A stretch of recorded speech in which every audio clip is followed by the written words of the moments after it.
it's Shaves, and welcome to another edition of AniTube Digest, where we go over the best and not so best anime YouTube videos to come out this month from September 2022. Happy 4th season, everybody. We're back. It's going to be kind of a, maybe more of an event type thing if it's a monthly, but we'll see. And it's a bit of a different, we're structuring it different because there's a lot more videos to cover. I'm opening it up to not just like 9, like limiting it.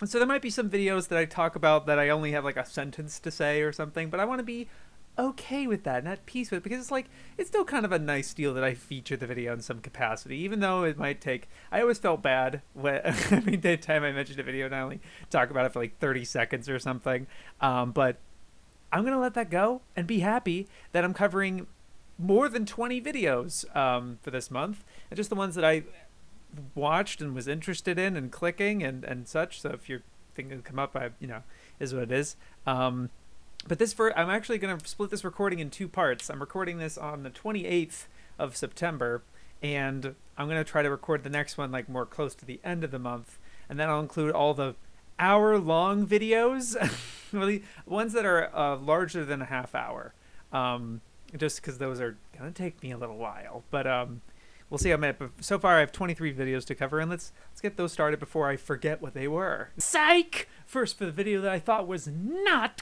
good. Ooh, I wasn't intending on doing this, and then I take some notes. Unfortunately, I can't go super loud and crazy because it's 10:45 p.m. You're lucky. I have actually not been more upset at a video in a long time, and I would love to just like. It got way more. It even got like 40,000 views by the time I finished watching it. Fuck me. Deep dive into anime for fan service. Lextorias. This is amateur hour.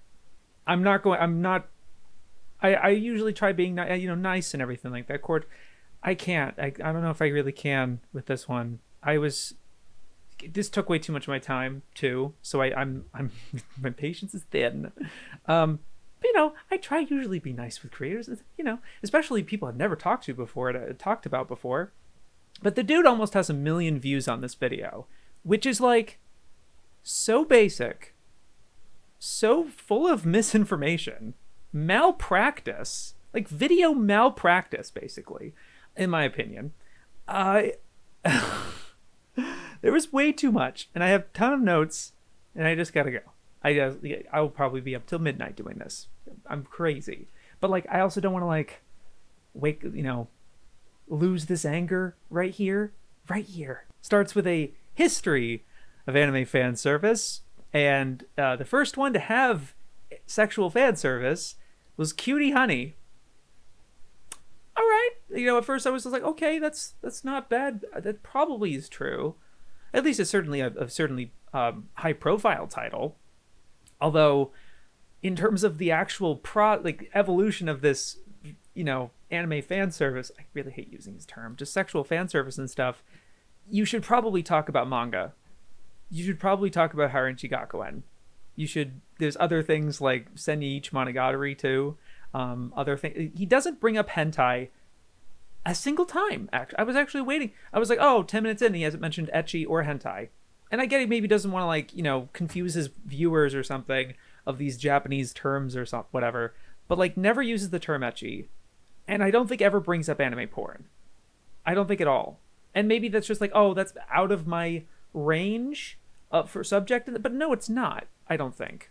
Because that's part of it's history. That's why the Japanese media, the anime in particular, is so much ahead of not just the U.S. Because there's I really don't want to go all over the place. There's so much here, but he makes an argument that the U.S. is 30 years behind the rest of the world in terms of sexual content in media or something, and the reason Japan is especially high is because it has a higher population of lonely Japanese men that don't have girlfriends, and that's why they have all this stuff. And not mentioning at all OVAs. You mentioned OVAs with Gainax and Gunbuster, as if Gunbuster was really the pioneer that really did the boob bounce, and that's really where it all came from. Like, his timeline is Cutie Honey, Daikon 4, Gunbuster, Otaku no Video, because Otaku no Video is the first time the word fan service was used in an anime. I've never heard that before, and maybe that's true. Or how do you prove that? Like, where is that coming from? Never mind of, like, why does it matter if it's the first time it's mentioned in an anime? Because, like, it clearly has existed before 1991. What about Cream Lemon? What about, like, Urusei Yatsura? There's so much he's glossing over here. And then talking about video, yeah, pretty much that's where it all came from. And that was pretty much the rest is history type of moment. Like, that's your fucking timeline? What are you talking about? I couldn't believe it, really. There's so much, but, like, yeah, there's no mention of hentai anywhere. I'm not even, like, a hentai connoisseur. I'm not even much of an ecchi connoisseur. I'm not trying to be like, oh, my fan service, clutch pearls and stuff. I really avoid it. Not, like, out of, like, principle or anything. It's just not my thing. But, like, this is completely shallow and not true. I for the most, like, there's some truth to it, sure. But, like, because, like, yeah, Cutie Honey is a significant entry, I think. But, like, completely ignoring everything else. It was so weird. But you know what else? While I'm still here, I said I wouldn't be bumping around, bouncing all over the place. But God, he shows Cutie Honey at one point, being like, oh, you know, Cutie Honey became kind of more of a popular franchise or whatever. And doesn't mention, and then later in the video, he's like, oh, for some reason, he has to go over the fall of Gainax and, like, talk about them going bankrupt and, like, and that was because he needs to transition to Studio Trigger. I don't know why you needed to spend 5 minutes talking about their bankruptcy and, like, all the sexual allegations and stuff. Like, why? Who cares? What does that have to do with what you're talking about? And then it's like, oh, but then the trigger to Kill a Kill, because he wants to talk about Kill a Kill. Not because he's like, oh, Gurren Lagann and their first work after was Kill a Kill. Not mentioning panty and stocking. Not, he mentions, God, oh my God, it's so much, dude. I had to go, it was almost sentence by sentence. I swear to God. So, like, he's like, God, I just play the whole fucking video. I wish I did a reaction video. Oh, I'm regretting it so bad. But, like, I because he has to read the names Imaishi and Otsuka from the paper that he has to look down to read, and he kept that in the video. Re-record and, like, say their names, dude. You were able to say Hideaki Anno's name fine enough earlier. With these other guys earlier, why do you have to, like, look down and, like, pay some respect or something? I don't know. It was just a weird thing to me. And then, like, oh, we go from Gurren Lagann to Kill a Kill, completely doesn't know what panty and stocking is, apparently. And then it's like, right there, he didn't know that Imaishi directed an episode of Cutie Honey. It's right there for him to contrast. Like, if you wanted to make this argument about Kill a Kill being this really special, unique, like, good example of fan service, like, oh, it's actually turning it against you, maybe bring up the other, like, Cutie Honey that Imaishi was a part of. I don't know, maybe, like, I don't know, but, like, it was things like that. It's just all over the place in terms of, like, different errors, and, like, they're weaving each other back in. There's a moment where he uses, like, he's bringing up Evangelion, and he uses a Toonami bump, and I was like, for some reason I was just sort of like, I didn't know Evangelion aired on Toonami. Did it? I guess so. Let me look it up. I was just looking up, like, Evangelion Toonami bumper. And he just takes one from, and I found the one that he uses. He basically got this off of YouTube of a fan who recreated it. He, like, remastered with Evangelion footage, the Toonami bumper. So they just took some guy's work of remaster. This is my remaster of this Toonami bumper that he just took. And then he just uses it in his video. And then later, it's just like, and it's like an AMV section type of thing. And obviously, he's using it as a way to, like, as an entertaining kind of, like, transition through point, right? And I'm like, oh, this is kind of a cool, like, trigger AMV type of thing, and kind of fun and everything. And then at the end, it shows like this logo, Trigger 10th anniversary. I'm like, no way. I look up Trigger 10th anniversary, first video. He just uses their AMV footage. And I'm not like, yeah, I get it. You're taking anime clips or something. But like, to me, the way it's being used as an AMV montage in the thing, but you're just taking some AMV off of YouTube. You know what I mean? I get it, but like, that was just so frustrating to me as someone that like puts a lot of work and like cares about these sequences and having them be original. You know what I mean? And like, it almost passed as original, but like, obviously I don't know if as much of his fans, any of the people viewing it would give a shit. Maybe it's just efficient or something. Like, oh, okay, fuck me, I guess it's not really a complaint or something. But like, I couldn't believe it. Like, that's just really disappointing to me, or just like frustrating. Oh my god, there's so many times I quote him. Once Gainax formed, they would take the sexualization to all their future works. I hate to be actually here. Honomiese, I always pronounce it wrong. Royal Space Force, their first movie as a studio, their first one. Did it have like the kind of like sexualization you're talking about? Yeah, it has like a rape scene or at one point, but like, it's not the kind of movie that's like that. That's like, oh, they're known for the big bouncy boobs or whatever. Like, that's not a movie like that, to my knowledge. Like, I watched it once a while ago and it wasn't my thing or whatever. But like, to my knowledge, it's not really a movie like that. And to like generalize an entire studio by that, all their future works, seriously, I don't know. It was just like.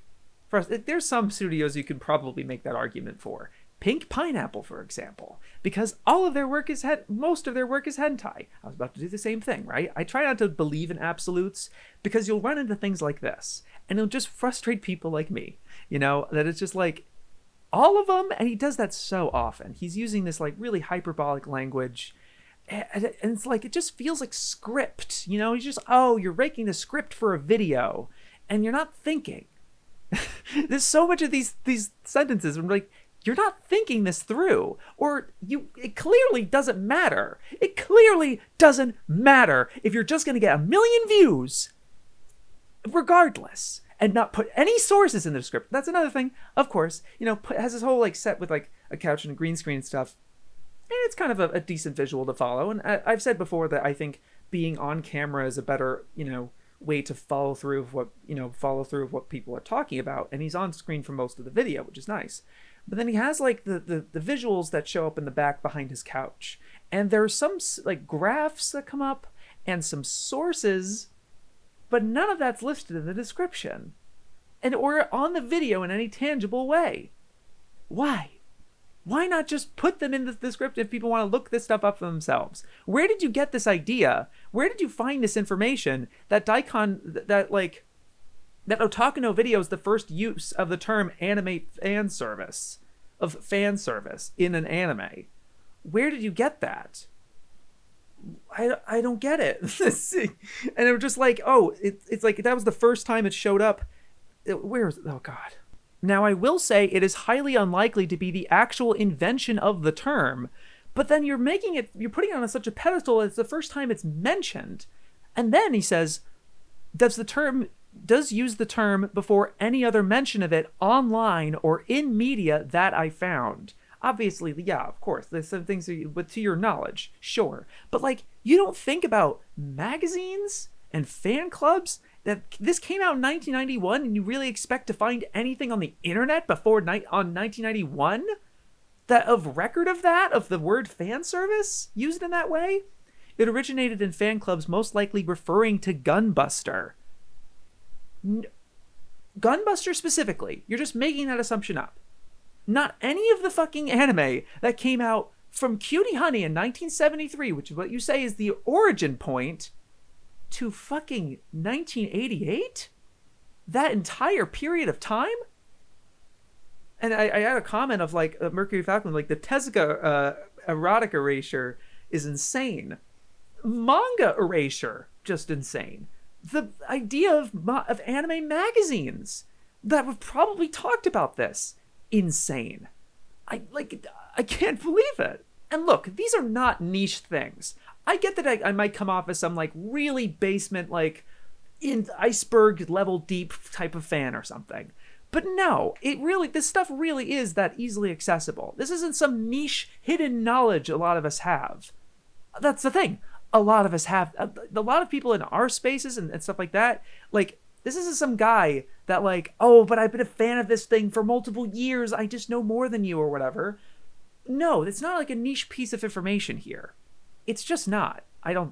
Maybe there's some point of argument against that, but like, I don't know, dude. Like, this is easy shit, I think. This is actually the point that I tweeted out and was like, I have the urge. This was the first time I had the urge to like report a video for just how, and it would have been like not like appropriate. Like I don't think it would be a justifiable reason to report it or anything. But like, it's just so poor video practice. Like anybody who does this, it's just like, are you kidding me? Are you kidding me? And this is on, again, a video with almost 1 million views. That's going to get 1 million views by the time that this probably comes out or something. But like, it's going fucking viral or something. But like, the dude is like, oh yeah, so Evangelion uses the word fan service when talking in one of their next episode previews. They use the word, and I don't know what the quote was, because he uses a clip from, I'm guessing, Evangelion episode 1, because it uses like footage from episode 1, and it's Misato talking, and she doesn't say anything. You can look at the clip yourself. I'll put this in. I'll go ahead and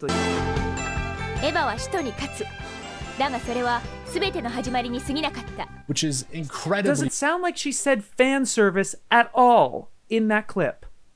I don't think she does. Like, I'm not like a Japanese, fluent in Japanese. From the amount of I've heard, it sounds like it's like Ava's just begun to stand up, but that's just the beginning of the story. Something like that. And it's clearly not the whole, like, next episode preview, because they're usually a little longer than that. I could hear that he cuts it off a little bit. But you can see at the top there, okay, it's all in Japanese and not subtitled, but I promise they say that. First of all, just put the subs on. You were able to put this caption on top of the video. Why can't you add the subs yourself? B, that's definitely not the right clip. Sure, I honestly, it doesn't surprise me that I bet that happens. I bet that you're right. But why are you doing this? Why are you using the wrong clip with no subs and just being like, I promise, trust me, bro. What? How the fuck am I supposed to believe anything you say after that? And do you know what I mean? And it's like, oh, I actually genuinely had like, I was like, where's the report button? I genuinely contemplated it. And like, I don't do that for videos. I swear to you. I've seen so many bad videos, and I really don't think that way oftentimes. I've never reported a video ever. I don't even know what would happen. I don't know what the process is, really. But like, I couldn't believe it, dude. That was really bad. Don't ever do that again. If you're somehow listening to this, don't ever do that again. It's also weird that they like are crediting Gunbuster with the Gainax bounce. But they had showed Daikon 4 earlier and talked about it and like the history of it and stuff. And they don't mention that it has a boob bounce in Daikon 4. I had the biggest grin on my face. Jesus Christ. No, but like, it's right there. Why is it Gunbust? I don't know. It's so bizarre. Otaku no Video is definitely what cemented fan service in pop culture, because it's only after 1991 that the term gained widespread appeal. How do you prove something like that? I don't think you do. I just don't think you do. Again, this is just writing a video, right? This is script that you just like making big words to make it sound important so that it like gets it to the audience and stuff. But clearly, the 1 million views, right? It's the title and thumbnail. That's it. You can put all this shit, you can make all these mistakes in a video and it won't matter for diddly shit. You know what's funny too? I keep finding things, right? Again, there's so much overlap. The thing if it was like Otaku no video saying the word fan service you don't show it. Where did they say it? I believe that I've seen it several times. I don't remember them specifically saying it. But like, I believe, if you told me they did, I would believe you. But I would like a clip. I would like you to show it in the video. If it was like a conversation, if I met me on the street and you told me about it, it'd be like, okay, sure. But like, you're making an edited video. You can't show it? Are you that worried about content ID for Otaku no video? This isn't fucking Aniplex Demon Slayer shit. Like, show the clip. 2 seconds, just the word fan, like them saying fan service or whatever the Japanese equivalent is. Anything? A screenshot? Anything? Oh, God. There's so many ways you could avoid copyright if that was what you were avoiding. But, like, he doesn't even show what he's talking about. Dude! By the mid-90s, the fan service became an integral part of anime as a whole. Yeah, fuck everything from before the mid-90s, I guess. Jeez, it was all pure before that. How? How do you just make that? How do you just say that? Oh my God. Now let's talk about it for real, right? What is it really? And he shows Dress Up Darling. Ah, of course. Shonen means boys. It's the only defining trait Shonen's only defining trait is that it's a genre made for teenage boys. And what could they love more than boobs? That's so lazy. Come on, dude. Never mind if just like, Dress Up Darling has its own fan group not fan group, I guess, but like the community pretty much really liked Dress Up Darling, not simply for the fan service. It was a pretty popular show for reasons other than that. Yeah, for partly that reason. I'm not saying it's not a reason, but like, you're just completely ignoring like all the female fans that probably enjoy the show beyond its merits of whatever the fan service it has. I mean, it's not making an argument for like, oh, Dress Up Darling is really popular, blah, blah, blah. That's not necessarily his argument. It's just sort of a visual representation of like, this is why it has fan service in it, because it's a shonen, and shonen is for boys. And this was really irritating. Its only defining trait is that it's a genre made for teenage boys. It's just so dismissive of an entire demographic of shows. Not a genre, demographic. No, like, and like, there's things to be say about like calling shonen a genre. And I make such an argument in my Naruto video that battle shonen is a genre. That's been cultivated.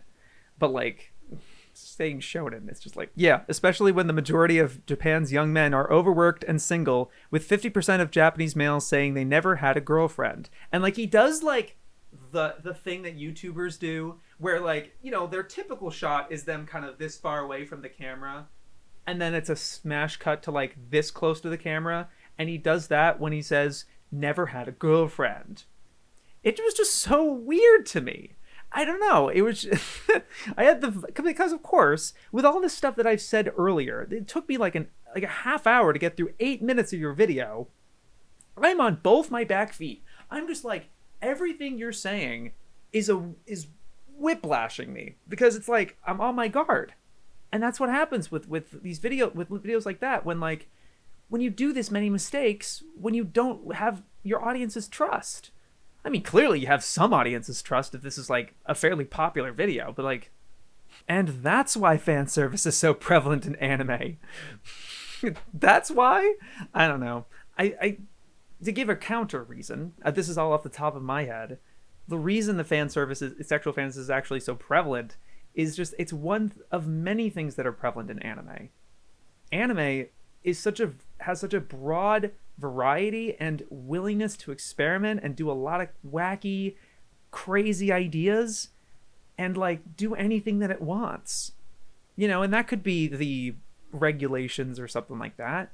But Japan is a fairly conservative country, all things considered.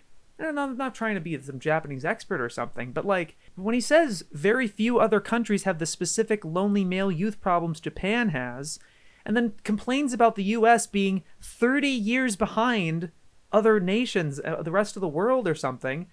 Every nation has its own thing and its own histories and, you know, a history of animation and stuff like that, right? And their own issues with like conservatism and other things like that. I don't know, art.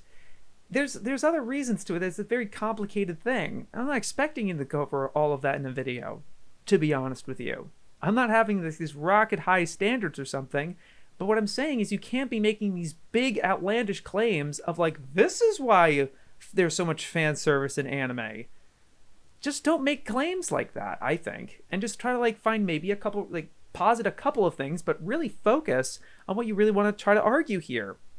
And the argument really ends up being the like use of it's all about the execution, which is the right take. The thing is, what's so maddening here is that he has a fairly nuanced and fair take about it, that like it's not all bad, but it's all about how you use it, like anything. And it's absolutely true. But you know, the other thing about it that I don't think you quite, is again jumping around a little bit, is that I don't think that you take into account that it's subjective as well. Like even the community fan poll that you pull up that you conducted for like, oh, how much do you like fan service? I like all of it unequivocally. I only like it in certain things, or I don't like it at all, stuff like that. Like you make this argument that like Food Wars is a good example of sexual fan service, but like it's a good example to you. You know, like there's still a subjectivity to this. And there's some, you can make an argument of why it's effective, but like just the wording of this, which just really bothers me. Give concrete examples and not just kind of like, ooh, Christian groups, you know what I mean? And that's a minor nitpick, all things considered. But like, it's just one of the things that you're just kind of leaning on your audience is like, oh yeah, I know what you're talking about, you know? And to me, that's dangerous. That's treacherous, because it's like, you don't know what your audience knows. They probably don't know about this whole Gainax thing, and so you could just tell them anything you want, that like, yeah, Otaku no Video is the one that really popularized it, when in reality those OVAs are fine, and not in quality but in terms of success. Evangelion's the one that grossed $1 billion. That's a success. Otaku no Video, Gunbuster, not necessarily successes in the same, they weren't huge hits in the way that I think you're anticipating, because they seem like such legends now, but like back when they came out, not necessarily. Yeah, just the fact that the US is, this is a quote, yeah, the US is 30 years behind every other country in sexual content. Every other country? Are you sure about that, Chief? This is what I mean by like hyperbolizing. This is just for me, right? And it's like, I don't want to name a bunch of countries and stuff like that, but like, think for 5 seconds. Do you really think that US is the furthest behind every other country in sexual content? No, it's not. So now he has a whole section on Fire Force, and I can't necessarily speak a lot on it because I haven't seen it myself. But like, the description with it's really just Tamaki. It really is just that one character. And I've heard of this character. I think everybody's heard of this kid. They've heard about Fire Force. And like, it just seems like such a unique exception. It's just like, yeah, this is what's so bad about fan service. This is the first example, concrete example you give of like the problems with fan service. And yet it's such a it's such an outlandish example, I think, because the character so clearly is going out of their way to be a sexualized character. Not the character themselves, but like the mangaka for Fire Force, who also did Soul Eater, by the way. He just goes like the show, and no, I don't even know if he knows that it's based on a manga. Not that you need to, like, sure, the show works pretty much the same way, and there doesn't seem to be any huge difference between the two, but maybe mention the fact that the author, that's just his thing. And he mentions it in the show that like all the characters get some degree of this, but he gives specifically Tamaki a particular character flaw that like, this curse or whatever. And again, I can't really speak on it, right? But it just seemed like such an outlandish example that like, wow, they really keep going with the inventiveness and do all this crazy stuff. And not a lot of fan service is like that. not a lot of anime end up really going that crazy and creative. I think what a lot of people are, annoyed at or something is a lot of the insipid stuff, vapid, not that creative. At the very least, again, I haven't seen Fire Force. From what I could tell from that, at least it's creative. At least it's like surprising and like doing different shit and going all the way with it, not just pussyfooting around it, right? There's other shows that like it's so bland and so nothing. It doesn't need to it's not even good. Like not even like good in terms of like for the purpose it's being used for. He's really arguing against it like it's bad because it's done in a wrong way and it breaks immersion or something. But just like it's just not good. Even just when it's not good, it's not good. You know what I mean? I'm just like really vapid and like insipid, like just those words, I guess. And I don't know. And I could like list a couple of shows, but I go out of my way to avoid a lot of those, to be honest with you. But I know they're out there. I don't know. As I feel like those were more people are having a problem with, I think. And feel free to call me out if I'm doing the things that he's doing and stuff with generalizing or not mentioning something. This is stuff that I don't like seeing in a scripted video that is meditated, read drafts and rewritten and research and stuff like that. And you're carefully choosing your words. You know what I mean? And you're thinking about it and you're hearing it over and over. And like, should I, be careful of my choice of words? This is all off the top of my head. I literally hit record, have some notes, and that's it. Not to conflate the two, right? But like, I don't know. That's just these sorts of things is something I'm arguing that I shouldn't be seeing in a scripted, dedicated video like this. Yeah, I did mention that like it just doesn't feel like a deep dive. He goes over Gainax shows, Fire Force, Food Wars, Kill la Kill.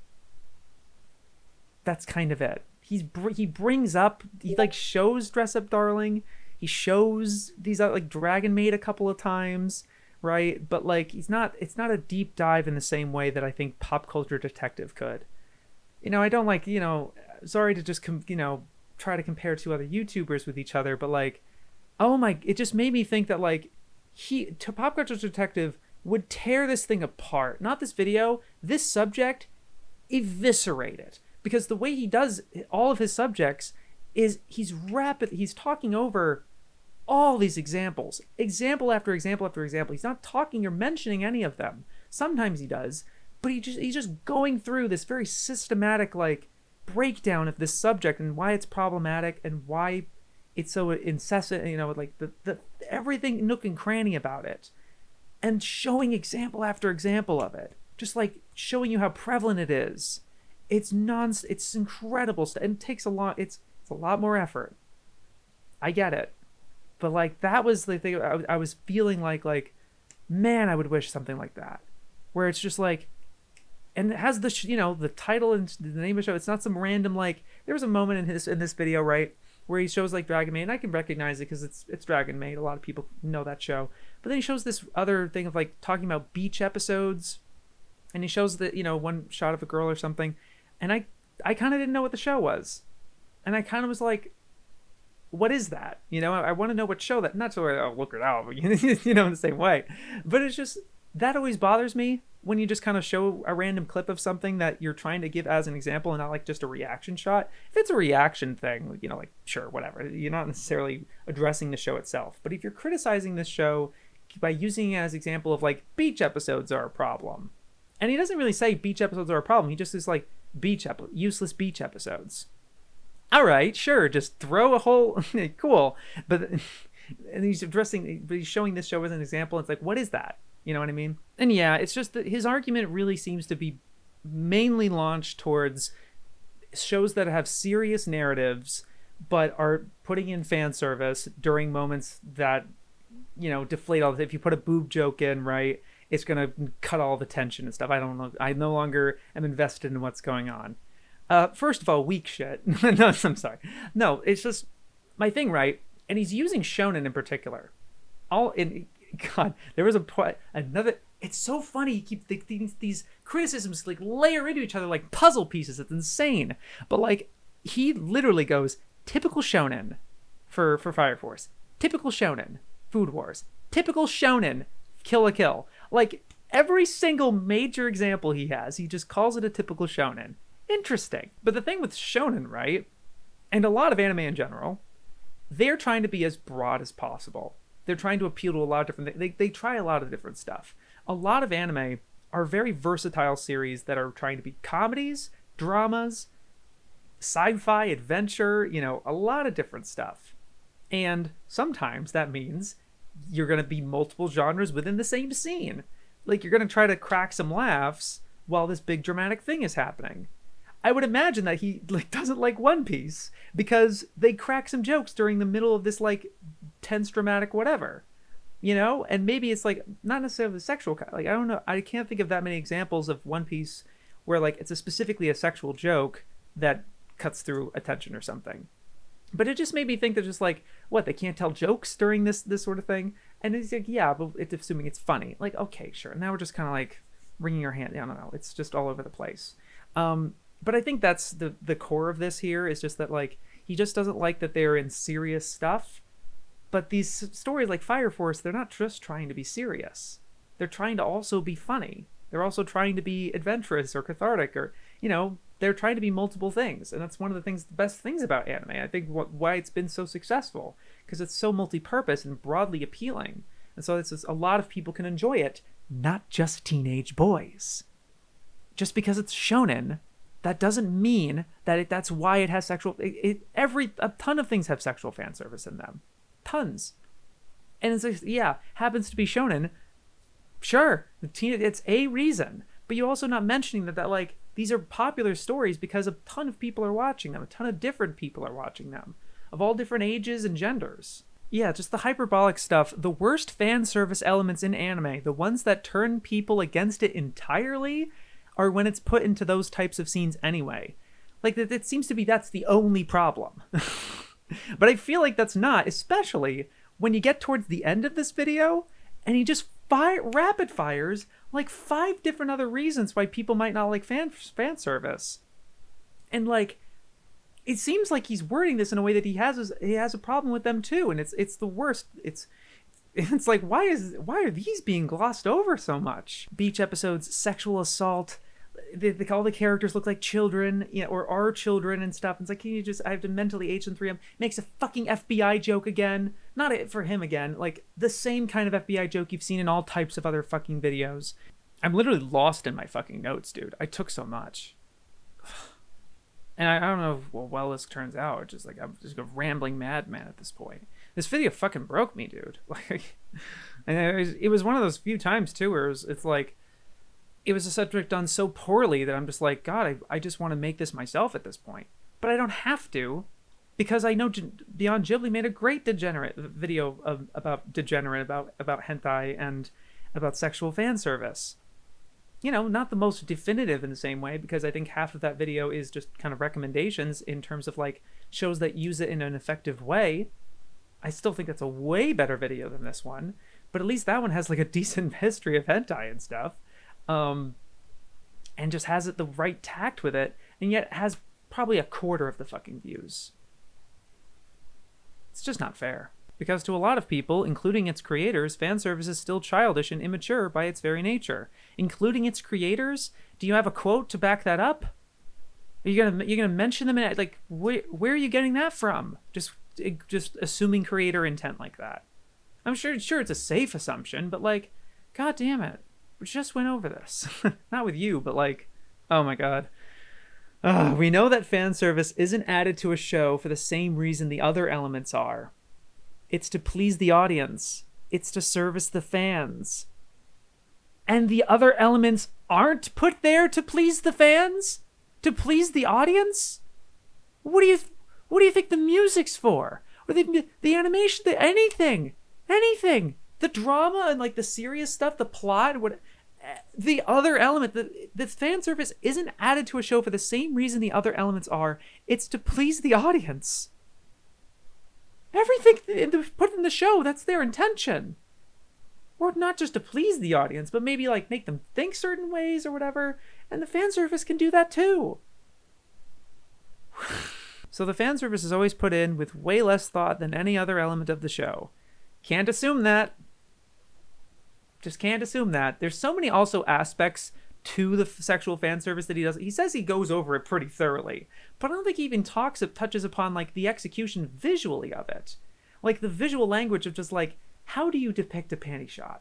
How do you really go over like the animation of like, not just boobs animate well, not even just the jiggling of them, but just like the presentation, not just the camera. There's so many other things. There's the camera, there's the layout, there's the animation, there's the color, there's the the timing, the comedic timing. Is it a comedic scene? Is it not a comedic scene? Is how clear is that? And like, where is the joke supposed to be? I don't know. There's just so much more nuance to this stuff, and it's not there. He thinks it's there, but it's not there, man. It's a nitpick, but when he starts talking about Food Wars, he's describing the show, and he says, every time someone eats a good dish in Food Wars, this happens. I've only seen 2 seasons of it, but to my knowledge, no, I don't think that happens every time. It would be, people can feel free to challenge me on that. Maybe that's the case, but like, again, that's me being really skeevish towards hyperbole and like saying that every time something this happens. I like it when something every time, but that's not always the case, and you have to be honest when that's not the case. And maybe I'm being a prude by saying that, maybe, but like, no, I don't think it happens every time. But also thank God, because like a lot of the judges are like senile old people that aren't buff. They're not just like this one judge that's the old guy that's buff or whatever.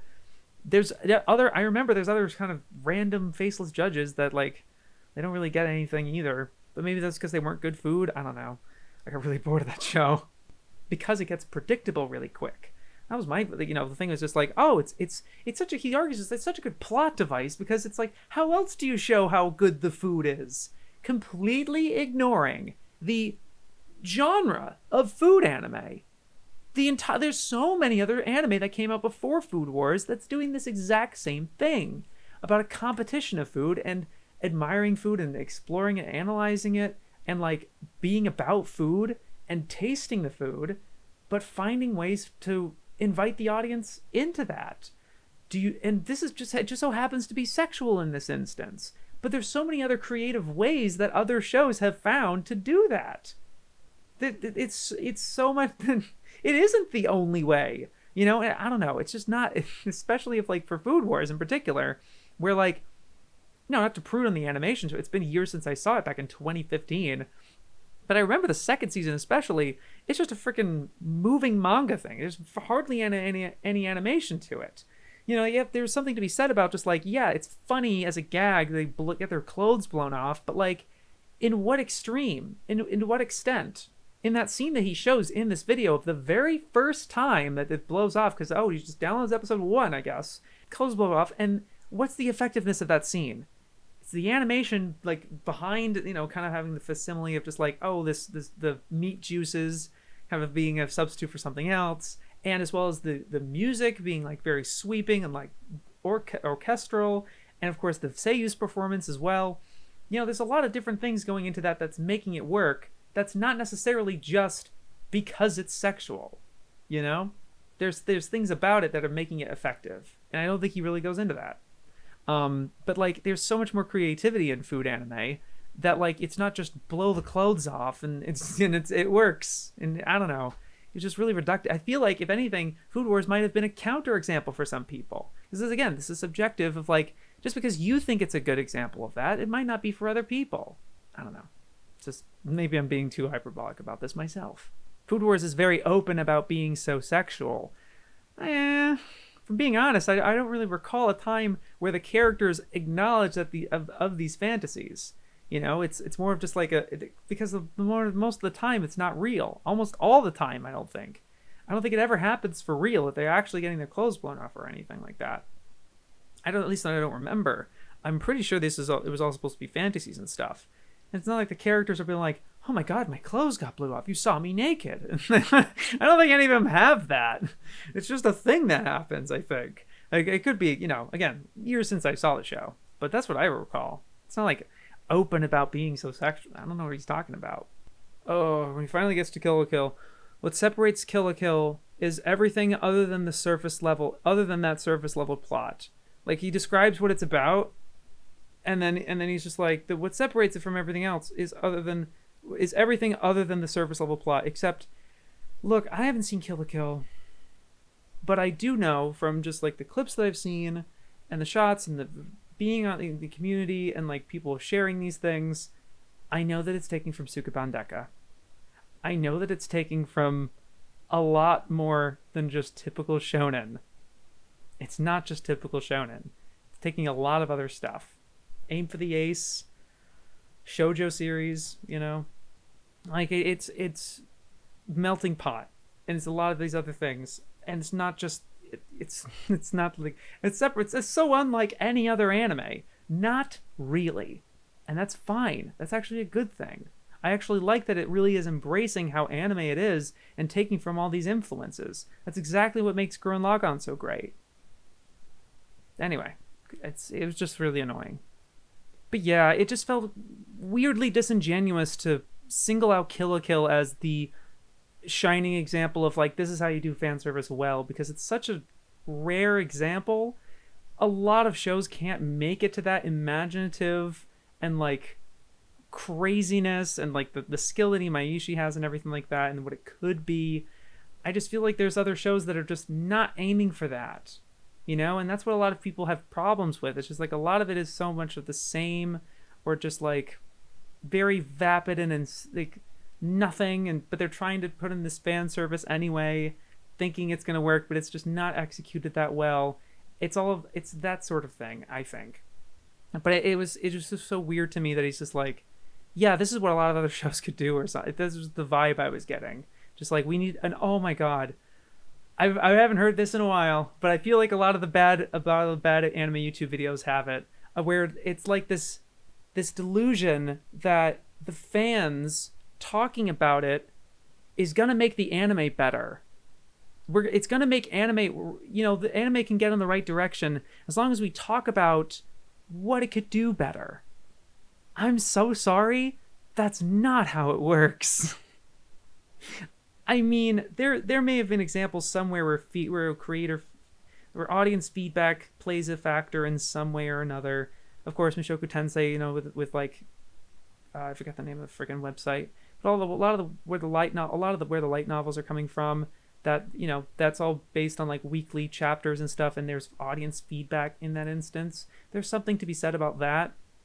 But just like the delusion to think that like us saying these things, putting this in these videos, are going to change anime in some tangible way, when it's ignoring that, like, well, it's, first of all, it's taking for granted the 30 years since apparently Otaku no Video coined the term.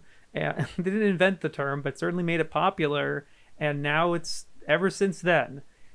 It's even longer than that, but even just if you thought it started in 91, even all of this time, it's not changed much. Because that's not, it's, and he's like, yeah, I don't think it's going to go away. But no, it's always been this consistent, like, some of them are good, a lot of them not so good. But that's just like a lot of elements. It's not, he says, yeah, fan service is just one element of a lot of different things. And I agree. There's a lot of shows where, like, a lot of the animation's not great.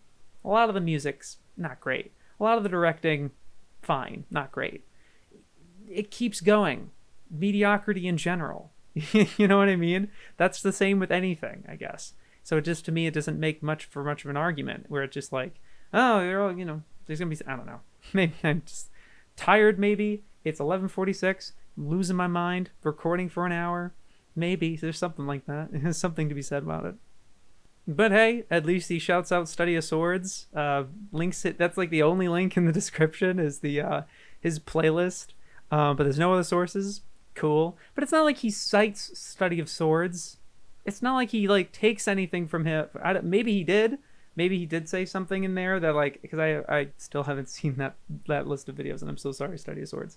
But also it's because there's spoilers for Kill la Kill, and I haven't seen the show yet. So I'll get to the show, and then I'll watch your vids. I'm looking forward to it. But it's like, I mean, I guess I'm finding a complaint with literally everything with this video. But even the one that I was like, oh, that's great. He shouted out a smaller creator. But like he could have just like given something that Study of Swords said. Is like, one thing I really liked in his video is he pointed out that this character blah blah blah blah blah, and there's some feedback or some, he just kind of found it. Just seems like he found it on YouTube. Is like, oh, somebody else covered this here. You know, there could be a lot of shout outs and stuff. I'm certainly guilty on that in some capacity too, I'm sure, but it does, I guess I'm finding a complaint for everything. Sorry, I am no prisoners tonight. Yeah, God. So with this video, I think I've looked at every possible angle I could cover fan service in anime from. I don't know about that, Chief. And dude, I thought it was over. But as you can see in this timeline, it's not effing over. Okay. It was like it felt like every single sentence I was like quoting and had something to do with it. And every time, obviously, there was something that like bothers me or just like, I have to like pause the video and check Twitter for 5 minutes and just escape and not think about it. Do anything else, you know what I mean?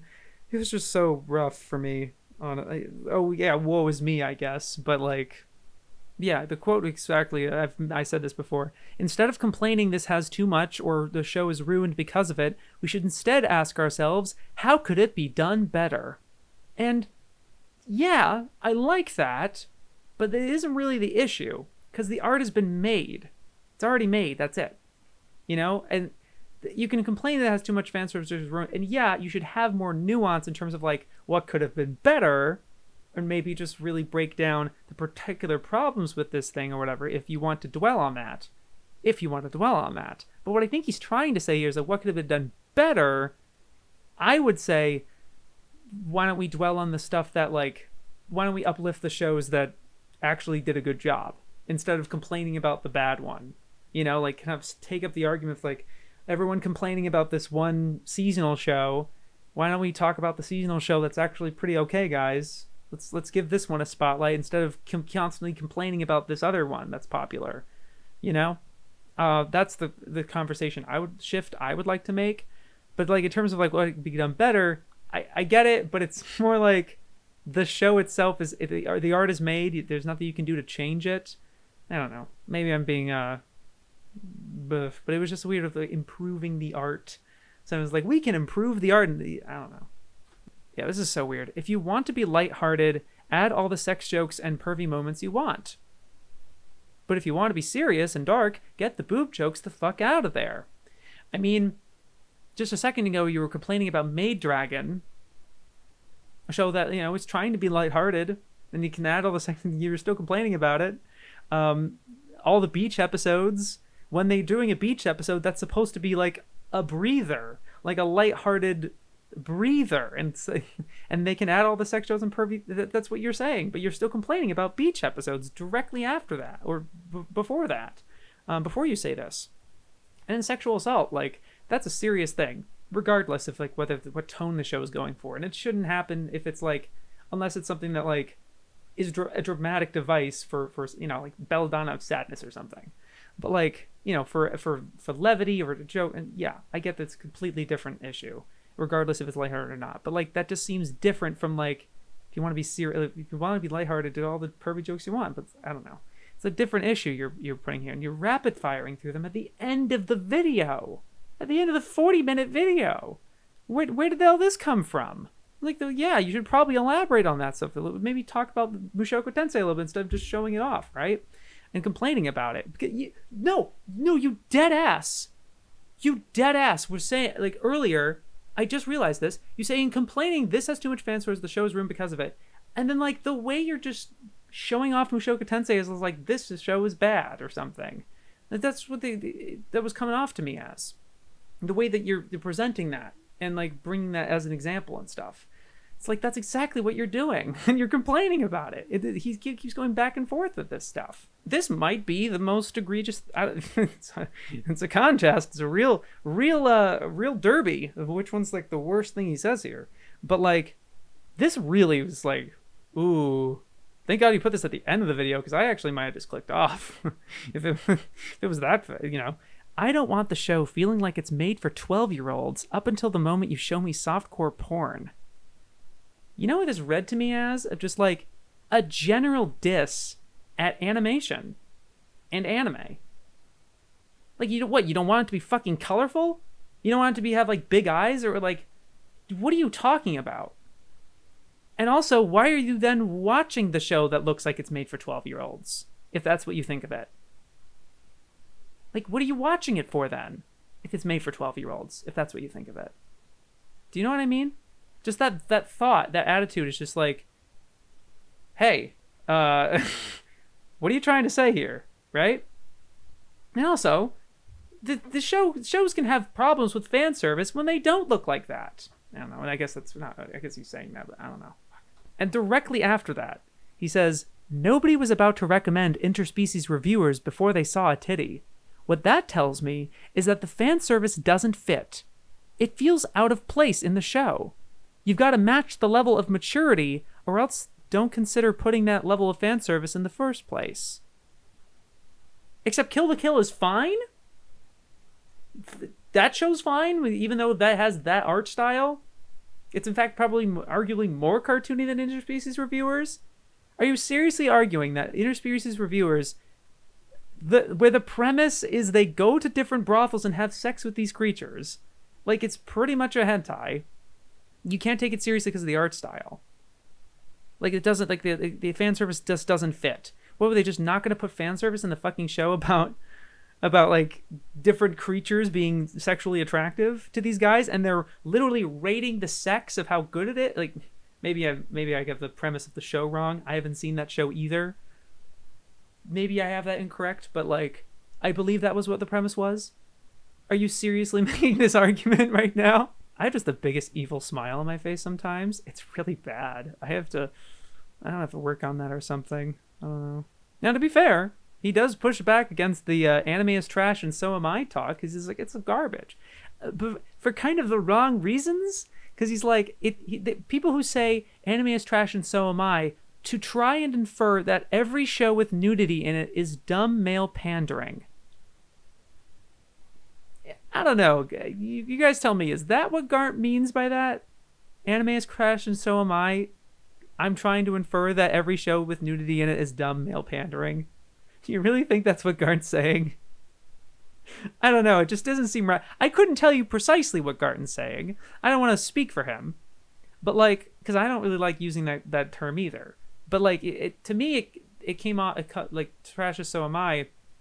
It's trying to like belittle this medium that a lot of people put a lot of work in, and a lot of people have enjoyed, and calling yourself trash, and calling yourself degenerate, and self-loathing almost, and like not taking any self-esteem. You know, there's just other vibes to that. That's just how it comes off to me. Not the whole like try to infer every show with nudity in as dumb male pandering. It's very, very specific to of a definition to this broad catchphrase of anime is trash and so am I, which, by the way, Garnt doesn't really use almost at all anymore. I don't want to speak for him again, but I've been watching his content for a while since that whole thing came out. You know, he was really going hard on that in like 2017 with their manga sensei. But like since then, he has been confronted about it, and he's thought about it, you know, and he didn't really change his position that much. He wasn't like, oh, I'll never say it again. But you watch his content now, he doesn't really say it that much. Maybe he still has that attitude in other places, and you could try to sniff that out or something. But like, he doesn't seem to have ignored what a lot of us have told him about it, where it's like, hey man, we don't really like you representing our community like that. I think he did take that into consideration, but anyway, neither here nor there. Yeah, that's pretty much gotta wrap it up. And over an hour on one video, and in one digest where it's gonna be, I don't know, 3 hours. Fuck it. I've ordered these by length, which is how I normally watch them in that order, and not be like, but then I watch this. Some of these I watch like in different order, but that's just because I there's not really going to be much of a structure at this point, or maybe there will be later. I don't know. We're going to try this format for now. The first one I want to talk about is a Yotsu video. I don't know the last time Yotsu's uploaded a video, but their stuff's so good. And they're just like 1 minute AMVs. Just a month ago and 3 months. Yeah, fairly active still. Although they did recently come back, because a lot of their stuff was like a year ago, 7 months, 4 months, 3 months, 1 month. So yeah, I mean, it's still kind of a cool event when they upload, and their stuff's always so good. They got a lot of subs too. That's really impressive. Their stuff's so good. This is Last Chance, Last Dance, and it's an Ashnonaja AMV. And it uses a lot of the opening theme, to be honest with you. I was surprised of how much footage they take from that, and like a particular number of episodes. I could tell that they took from episode 1, episode 5, which is one of Hosoda's episodes, and a later episode. They kind of really focus on Naja's relationship with that prince character. I forget the name of the prince. Somehow I remember some of these clips being like, I remember that from the first episode, or I remember that from one of Hosoda's things. They didn't use much from episode 26, which I think would have been a freaking treasure trove of good clips to use for an AMV like this. But it's still pretty limited and like focused. Limited is like kind of a, I guess, more negative way of putting it, but it's more like focus. It's really exciting. I really like their stuff. I just like their song choices, very melodic and like cozy. It feels very indie as well. And their cuts are always really, really sharp, and their clip choice, it's always feel very tight and focused, and just being able to feel confident in putting out something just like this on its own is just so refreshing, and something I wish I could do. I wish. Oh well. But no, it's really great stuff. If you guys don't know Yotsu, just binge all their videos. They're all I haven't myself, but like I would at some point. Like I wouldn't be hesitate that all of them are bangers. Their stuff's so good. Ava's coming out with a, why does Tatami Time Machine Blues look like that? Interesting question. With the whole thing, Adobe Animation or Animate, I guess, and she goes over kind of this particular tool that they're using, and kind of turns it into a tutorial almost of how to put like textures of a particular kind as the filling in for colors instead of just solid color. And that was interesting, very quick, and I like that it's something that kind of a small thought and put it out there. It's interesting. I was actually left craving a little bit more in this particular instance, just because like it was only one clip that she shows at the very beginning of Time Machine Blues, and I didn't quite know what she was talking about in terms of the like where is this going type of thing. And maybe that's part of the intrigue and the mystery of like letting it on and stuff like that. And then when the answer is like, oh, and then you put in these filler, the fill in for like the different textures. I would have really liked to then show a couple of like examples from Time Machine Blues of like, here's what they use here. I like their use of contrast, or I don't know, just complementing their particular use. I like the how. I really like that piece, and it's very distinct and interesting. I would have also liked to have a little more of the show itself, looking at it a little more. And it could have been maybe another minute of that or something, or just a montage of kind of your favorite shots or something like that. I don't know. I just felt like a little left wanting more when it was just the one clip at the beginning and the rest of it is screen share of the Adobe Animate thing. But still, really interesting concept and idea, and I like the brevity again. It's really interesting. But yeah, good to see you upload that. It was nice. King Recon, I have not actually talked about any of his stuff because it's all like reaction things, and I they're not always things that I can put in to a video. Like I don't know, but he put out this. I actually first saw this on Twitter, and then I ended up like finding the actual VOD that he uploaded. What the weekly One Piece community experience has been like post time skip. Oh my god. Oh no. Yeah, God. And look, I've not been part of the community in this. I've kind of seen it through osmosis and from I was an outsider, and this seems accurate. And from what I've been hearing from other fans as well, completely. What it basically is like pretty much every arc from Fishman till now. At the start of the arc, people are like, "Yeah, Oda's back. This is great. I'm so excited." Yeah, and then like the end of the arc, like, "Oh, finally we can move on. God, this sucks." Like they're tired. They've been pulled through it, and then they just repeat that cycle the exact same way over and over and over for every arc, except Zoe and Reverie, interestingly enough, which I thought was funny, which makes sense too, because Zoe and Reverie are substantially smaller arcs in comparison. Although Punk Hazard's not that long, all things considered. It's not as long as like Water 7, I have to see like the precise length compared to like something like Thriller Bark too. But like, you know, there seems to be kind of a short arc, medium-sized arc, large arc with Otis. And obviously there's a spectrum and range for these things. But there's a certain threshold where it's like, this is a long arc. Or this is one of those not so long arcs. Or things like that. But it was funny that like Zoe and Reverie, just because they're so short, they didn't get that reception, maybe because people didn't feel like they got stuck at Zoe for so long. Zoe was also interesting because it was such a unique structure for that arc, story-wise, being told like largely in flashback and stuff. And then Reverie, it's basically an arc. I haven't actually gotten to Reverie myself yet, but what it seems like for me, for someone who hasn't gotten there yet but has heard about it, it's not like a standard like the Straw Hats are on an adventure type of thing. It's like more of those in between things that Oda likes putting in between his arcs, except in a structured story format, which is a little different, which is exciting and also refreshing, right? But these other arcs, it's like I think it's just the weekly experience, man. How many of these fans were reading weekly during Water 7? Marineford, like you know, Saobody through Marineford. Probably some of them. Probably King Recon here, actually. I'm pretty sure that he's one of the like really original, like OG, has been doing this for a very long time, so I wouldn't be surprised. And I know Roger's probably been there as well. Roger is saying that he's been up with One Piece since it was publishing in the English publication of Shonen Jump, which was like 02, 03 or something. But in terms of like chapter to chapter, I'm not sure. Or was it volume to volume for him up until they got like a weekly? I don't know. What was the internet like back then? I wouldn't be too sure. But like there's probably a certain consensus community, because Marineford, it seems to me that, this is all speculation really, it seems to me that Marineford is where a lot of people it was a surge of interest for One Piece, and a lot of people caught up to that point. And so people caught up around Marineford or Fishman or Punk Hazard or Dressrosa.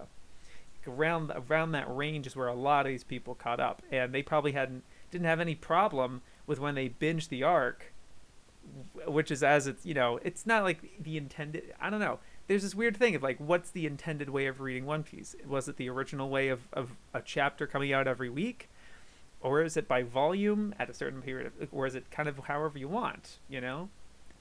I don't want to give one way or the other, but the thing is, there's only like, unless you like strictly manage yourself, like I am only reading one chapter a week, you know, there's the original way, and there's the way everybody else will do it, which is however they want, literally however they want. They can binge it all in one day, a week, take their time, whatever.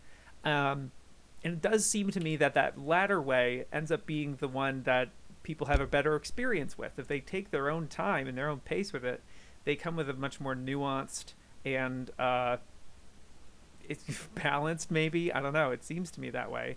It just feels like a lot of people who are reading weekly, they get burnt out naturally, and like maybe perhaps unfairly. I know a lot of people are like, I'm just talking about One Piece at this point, but I just really like, I think King Recon's video here was just like really really funny and like on it, because it's coming from a place of truth. I think I feel like I've seen this, even though I've not been with the community the entire time. This feels like a sentiment that is completely true.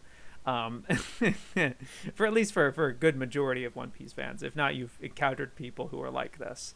But yeah, God, it's so funny. I should do more skits. Like, I don't know if there's more ideas for things like this, but this was really clever, really, really good. I talked about the last time a Poupon the second YouTube poop by DaThings. DaThings is easily the most prolific and honed in and like fantastic YouTube pooper. YouTube YTPer, I suppose. Maybe pooper is kind of a weird way to put it. No, but like I don't know if, you may know, I am a sucker for YouTube poops. Love this stuff to death. I've loved it for years. Some of these things never get old. Oh my God. This is like my humor, and it's so good. But yeah, it's anime related, so I'm able to feature it. DaThings coming again with the second loop on the third, part 2 related YouTube poop. And man, it would just end up me spending time just like quoting it like soup on loop on. You're a demon, diamond. It's just like really funny sentence mixing and hey Lupin, we're gonna play Settlers of Catan, making the characters like say certain things and references and just funny edits and it's, you don't know what I'm talking about until you actually watch this thing. It's so funny. Like the thumbnail of Jigen coughing is kind of a recurring thing throughout the YouTube poop. It's so funny. DaThings is really is just on the top of their game. It's incredible stuff, man. I love it. You check it out, please. I'd just be gushing about it all day, and just quote them. Just watch it, please. BaronJ's back. I read Bleach in a week. Interesting thumbnail choice. Not bad. Maybe the automatic isn't it? I don't know, but that it's funny. But this was really exciting. Although it was interesting. He's like, yeah, I lost monetization for my channel because I didn't upload long enough for a long enough period of time. He's like, oh, I can just do this for fun now. And I was like, yeah, join us. A big fan. Yeah. And I like the timing is punctual for Thousand Year Blood War coming out. And I liked his insight on like, because he was an anime watcher, and I was anime only as well when I watched it in 2020, and I enjoyed Bleach. But his comparisons, like, actually, gosh, the manga's is really, really good for this and this reasons and stuff. As a perspective of like having watched it way back when it was coming out, versus now, I think that was an interesting perspective. I liked the presentation as well. I thought that was really like, it's like it's a low effort in a way that's like comfortable, and it's like, oh, this could be replicable. I like the thing is like, oh my gosh, now I want to reread One Piece type of thing. It's like, yeah, that's exciting. Regular, and upload however and whenever, wherever, whoever. It's just exciting seeing your insight and seeing your face again. It's a good time. Good seeing vids from you. Hell yeah. I don't know how many of you caught this, but the USC versus Rice college football game, they actually had a halftime show dedicated to One Piece, full One Piece and Film Red halftime show, and they played "We Are," the main theme for One Piece Film Red, New Genesis, which is like an amazing. It's one of the ones they use in the trailer, and it's a great song. I love it. And Over the Top, which is one of the, I think it's the fan favorite Wano OP. It seems like the first Wano OP. It seems like a great time. I haven't got there quite yet, but we're getting there soon. But this was really fun, and it's weird. It's only in 240p, but it's uploaded on the Toei Animation channel. I guess that's all they could get. Sure, but like, yeah. So you're kind of able to see the move into the various shapes, like a straw hat and the Jolly Roger and things like that. It's played really, as well as you'd expect for a college band in the middle of a football stadium. It's kind of like, but like that's still really cool, and like having like this whole crowd here. I will say it was surreal and kind of cringe of like the announcer at the beginning of explaining of the kid now for your entertainment, and then like Bandai Namco had like a CG video game clip of Luffy on like the big screen, and it has the English dub performance, and she's okay, but it was just so cringe, dude. I would be excited and like, whoa, but then that happens and it's like, it's really funny. I enjoy it, but I enjoy the performance still, and it's exciting and fun. Yeah, I just thought that was kind of a momentous, in a way, kind of, because like, wow, we've gotten this far, especially with One Piece, right? Because like, despite being the highest selling manga of all time, it wasn't as popular in the United States for a long time, compared to Bleach and Naruto, which had a more regular circuit, kind of not as botched. I guess, with considering the 4Kids One Piece thing, which wasn't what 4Kids' idea. They kind of forced it on them, thinking that would be a good. And I can kind of see where they're coming from, but it gets a whole other discussion, I guess. But it might have set back One Piece in terms of its popularity in the West for a little while. But inevitably and this kind of shows the kind of how far they've come. Kind of, I don't know. It's exciting and cool. Yeah. MiracleMomo. I don't know if I've covered a video from them just yet, but this is first time for everything. What's the relationship between mecha and idols? And they like that the framing device here, starting with the assemble insert. Although I feel like they move on from that a little quick. But I like that idea. I like this core general idea of connecting these two very otaku-centric fandoms together. Obviously, starting with Macross and everything. Even I feel like it ended up kind of the structure was assemble insert, general connecting the two in various ways, which I thought was all very valid and interesting. I would have actually thought it would be good not just to show clips of Love Live and Mecha series, but really talk about specific ones and make it the relation. I don't know. So something like that. Give more concrete examples, I guess. But then ending it with just kind of the big connection of Macross in general. It's this is just why it was such a prolific series in the way that it was. Because it just clicks the two so perfectly. In the ways that MiracleMomo describes. I don't know. I just thought it was a really quick video. Kind of nice. Smart idea.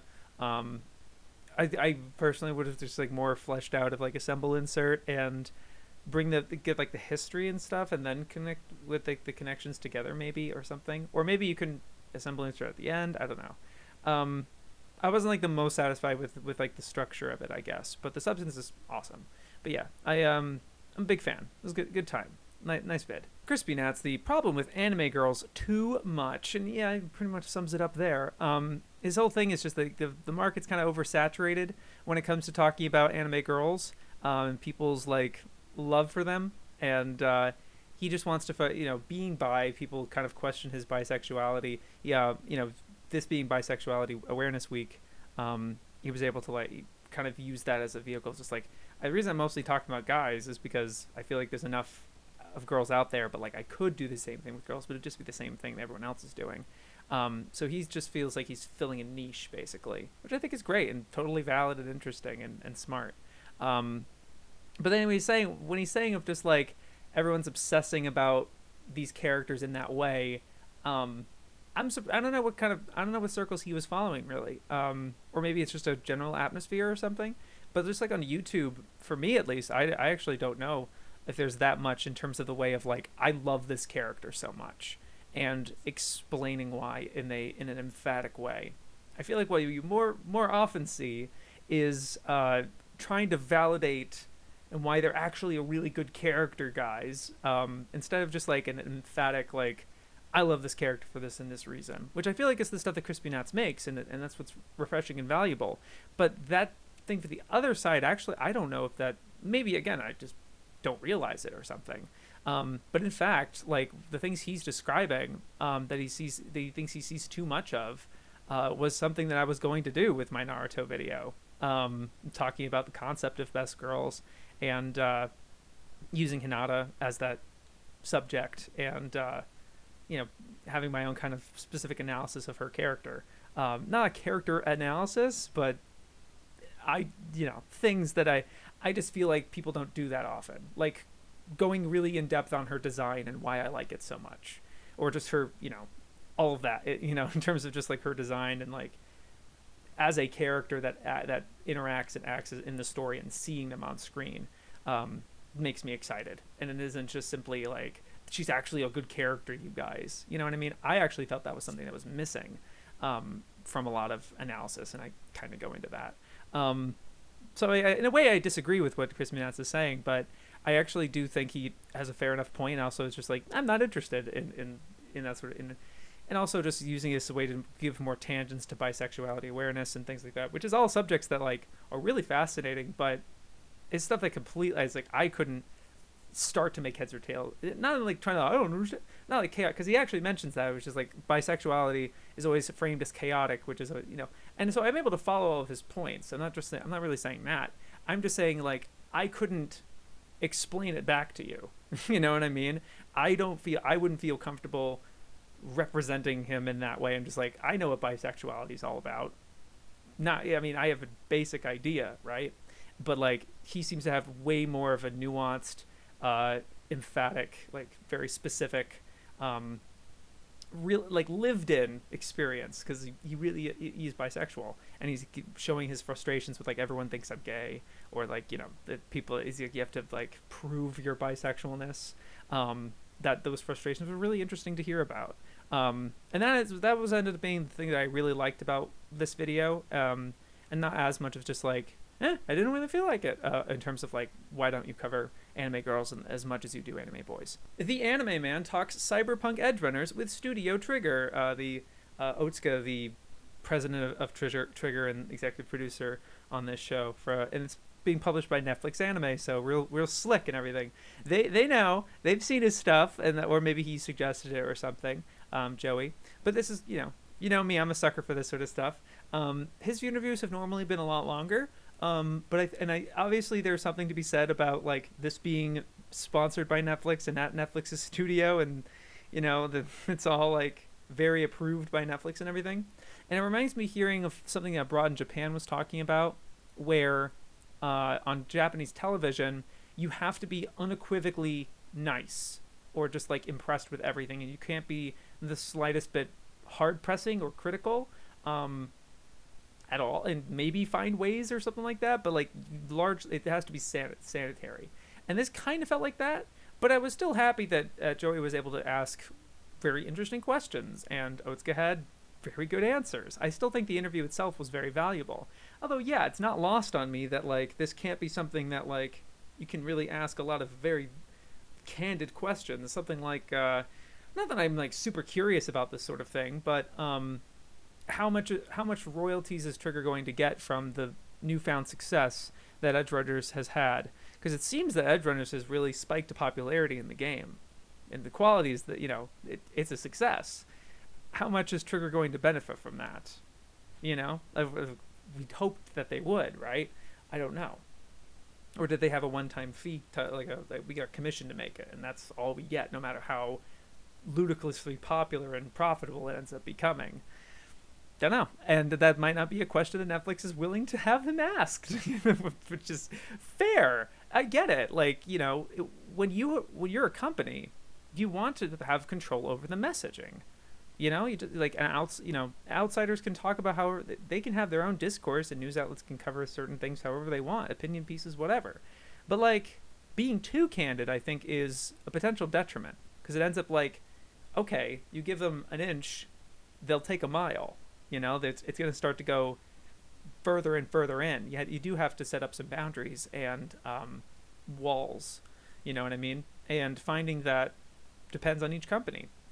And so I don't know. But I get it. It's not lost on me that there's all that. But I do still think it was a really valuable interview. I'm happy it's not dubbed. It's all like, you know, all in straight Japanese pretty much. Yeah, I thought it was really valuable and interesting. But yeah. Hiding in public, bad anime conventions. Yeah, I was a fan of this one.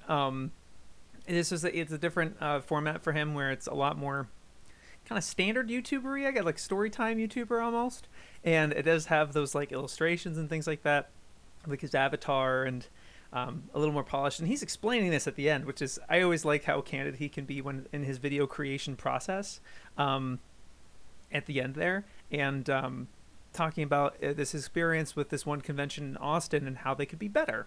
And obviously it's a hyperbolic title and thumbnail, but it doesn't seem like this con was like awful per se, because he's not roasting them on things being like hygiene. You should probably encourage hygiene and so have public places or whatever of like water and things. Like, it wasn't a disaster con.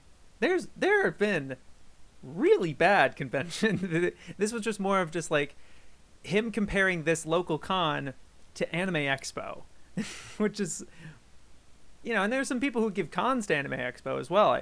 One of the comments he was mentioning how it's like there's not many people here at this and it wasn't as bustling and energetic and exciting as the Anime Expo one, but there might be some people who have the opposite opinion, where Anime Expo is way too overcrowded and the lines and stuff like that, and this convention's very small, homey, and like just the right size, and you feel like you have access to everything and go at your own kind of leisurely pace. There's some people that have different preferences to that, right? Although I do really agree with his opinions about having a 21-year-old space, or spaces, and not simply just like a hentai thing at 18 plus or something, but like genuinely like a 21 plus, and you offer drinks and stuff, and it's a social environment that people can meet new people, so that anime fans can meet other anime fans that are of their age, like in a way that's like, you might want to have a relationship with that person, but it's awkward if they're under 18 and they're a stranger, right? It's not very safe. So I think that's a really smart logic and everything like that, and it's completely fair. I also think, like, as mean as it kind of is, talking about the convention's art, and like, go out and find Twitter artists that have pretty good anime styles that aren't ripping something off, but also look pretty authentically anime, and not just like, I like drawing anime, and it's kind of like a, I think I was able to have a pretty good tactfulness of that, not being like, this looks awful, and it's nothing like that. It's very tactfully like, look, this could be better, this kind of thing. I thought there was like, it's really nice. I've been enough of the thing of like unsolicited advice, right? But who am I to criticize unsolicited advice? Because you're looking at them. But yeah, it's this was fun. I do like this the format and like the illustrations and things like that. It felt totally natural. It actually didn't occur to me that this is something you hadn't really done before until 2/3 of the video, or towards the end of the video when you mention it. I actually thought, it was like, oh, maybe there's other videos I hadn't seen that he's done this sort of thing before. But no, if this is a new thing, seamless. Doesn't feel like, oh, what is the weird? No, feels totally natural.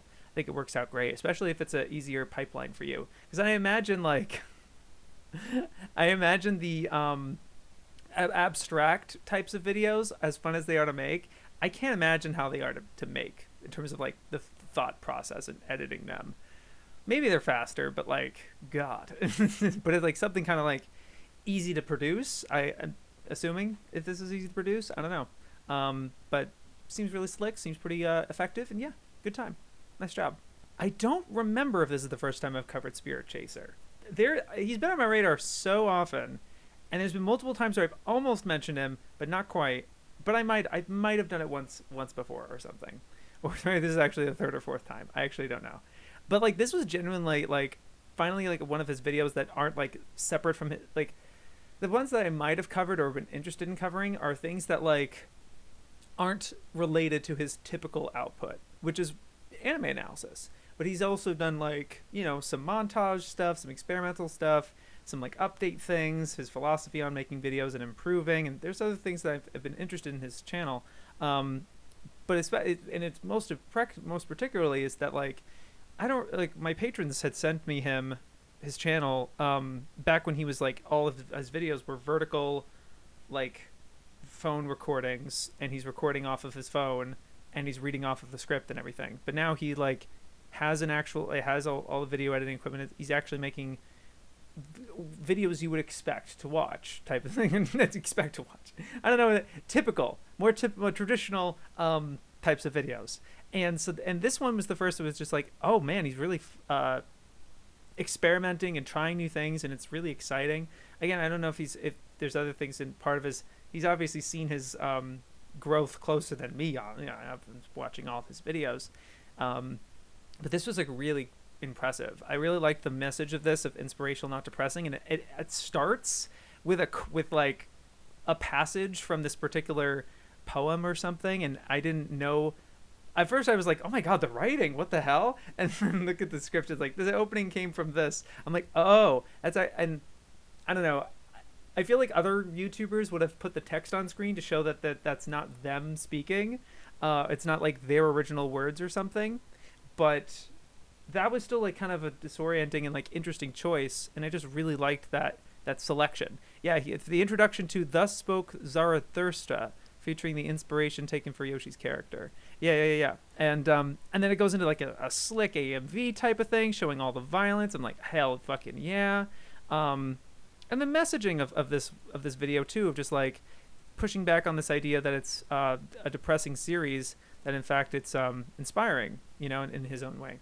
And I feel like his delivery and style of writing ends up still feeling to me like it kind of goes over my head, or I'm mostly just kind of experiencing the choice of visuals and the choice of music. He chooses like the perfect soundtrack. Technolize is an incredible soundtrack, but he uses using the ED, the OP, the one of the dog. I don't remember the name of the track, but it's one of my favorites. I'm like, this guy knows. He gets it. It's choice music.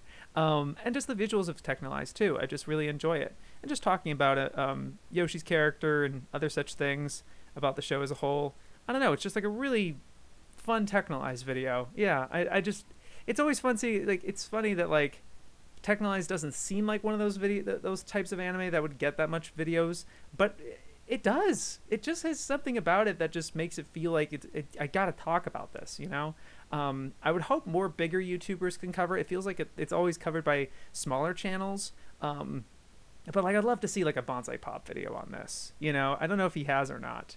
I feel like he has to have. Maybe he hasn't, but like, yeah, it doesn't look like they've made a video on Technolize. Dude, I gotta check that out. I gotta tell you, maybe his patrons have pointed their way, steered their way toward it. But man, that would be right up their alley, I imagine. Anyway, yeah, Spirit Chaser. This is really cool. I also want to shout out the thumbnail. It's taken like from a portion of the video, and I kind of wish it was showed up more. I actually really thought it was evocative and interesting, where it's just like a PNG of a person with like the mask on and everything, and they're standing in different parts. Like the way this is edited is just like so arresting and everything, and like evocative. I wish they did more of that, but maybe it takes a lot of effort. Even if that like 30-second chunk was looping, I thought that would have been like impressive to me. But yeah, still like really impressive and awesome video. Yeah, great to see the growth and everything. It's really exciting and cool. I've realized I'm probably averting my eyes over here too often, because I had the list of videos over here, and now I'm going to put over here, as I usually did. Suti Tooti with a Classroom of the Elite video. It's like a episode 12 type of, but he's mostly talking about the show as a whole, and it's actually a critique of his former video from a couple years ago. But I just wanted to point out, because it was just like, I remembered seeing how surprisingly Classroom of the Elite has like a lot of analysis videos, or just really popular analysis videos. Like, what the hell? And I just really liked seeing Suti talk about the show in really concrete additive terms, and not just kind of shitting on it, because it does seem like a kind of a bit of a punching bag for people in the community at the moment. But it really, I just really like the choice of framing it with your previous video. It's like, actually this latter half has fixed all my problems with it, and it's taking a turn for the better. That narrative was really interesting to me. I also just really liked your presentation and energy in this video. I don't know if it's probably happened in a few other videos before perhaps, but it's just like in your room, really well lit, and you have like a really kind of energetic thing going on. There's something in the background. I just really like the vibe. I think you got a really good thing going with your presentation here. Yeah, it was just an engaging video. I couldn't connect to all the different points and stuff because I hadn't seen anything of Classroom of the Elite, and it's hard for me to care. I'm more in it for your presence, your delivery, your snark and stuff, your energy, and the way you're talking about things. And I was talking about your previous video and stuff like that. I don't know. I just thought a lot of conceptual stuff, and the things about the video would just make it really interesting. Yeah, I was very happy to watch that. It was a good time. Chang had a really interesting video of Animation Layout 101, how to do perspective drawings. And I don't know if I feel like he may have made a video similar to this or something, but sort of like tutorial type videos. I probably talked about one. I think one of like walking or some walk cycles or something. But this is talking about layout and defining what layout is, and the insight of like while making a layout, like 2 different layouts, just showing like different like techniques and like tricks and stuff like that, as well as being like, oh, I love one comment that he made of like, do all the shading for the layout, the background artist will thank you for it. And it's like, that's so smart, because the deciding of the where the light comes from and all that is a takes time to make that decision. Like, well, how would this do? Okay, but if someone makes that decision making for you, it just makes the pipeline easier. Especially if that layout person has that time and can do those sorts of things, and it just takes that thinking out for the background art. I just love that idea, and all the insight, just like, oh yeah, we paint this in yellows because it's a cell layer and certain things like that. Yeah, and it felt like very digestible. There have been the other channel of like, oh god, I forgot their name. Shit. But they were helping with Otaku Versus. Oh fuck. But they were have a whole really specific course of like all the different things of making an animation in a really professional setting, and that was just such dense information. It was hard to like follow a lot of it, but I feel like this was like engaging visual, something engaging with the art directly. I just thought that was a really smart idea, like taking from reference, like taking the 2 photos and taking it from there. You're not just like making an art thing. It's just like, oh, this is how they're recreating a certain thing. Oh, I made this dent here because of the commentary that Dong Chang's putting into. I just think it was all really well produced and put together. It's really, really cool. Channel birthday special from Teeaboo, Kill la Kill's OP like analysis. A mythological reading, I think, is a pretty apt description of this. I've certainly not seen an OP analysis quite like this in terms of like the progression of like this. He basically forms this narrative as he's skipping through the OP, and this is all like one take. And this is obviously all Teeaboo stuff is mostly one take, which makes it so freaking impressive with him. But he's just kind of scrolling through it and just like, oh, and I like that. And then it's like, and not just like describing what's happening, but it's a elevated reading of it. And again, mythological reading of just like, your presence and like their things are equal and then they're not, it's like, and using that in a way, I guess. It's not exactly how I would appreciate an OP of its effectiveness, really, but it is certainly a reading that makes it really effective and like meaningful, which is a valuable analysis. It's just really impressive, especially just again being able to do that just off the cuff, pretty much. I don't know if he has notes or something. God, how do you just do that? And I guess this is just one part of a 3.5 hour Kill la Kill thing.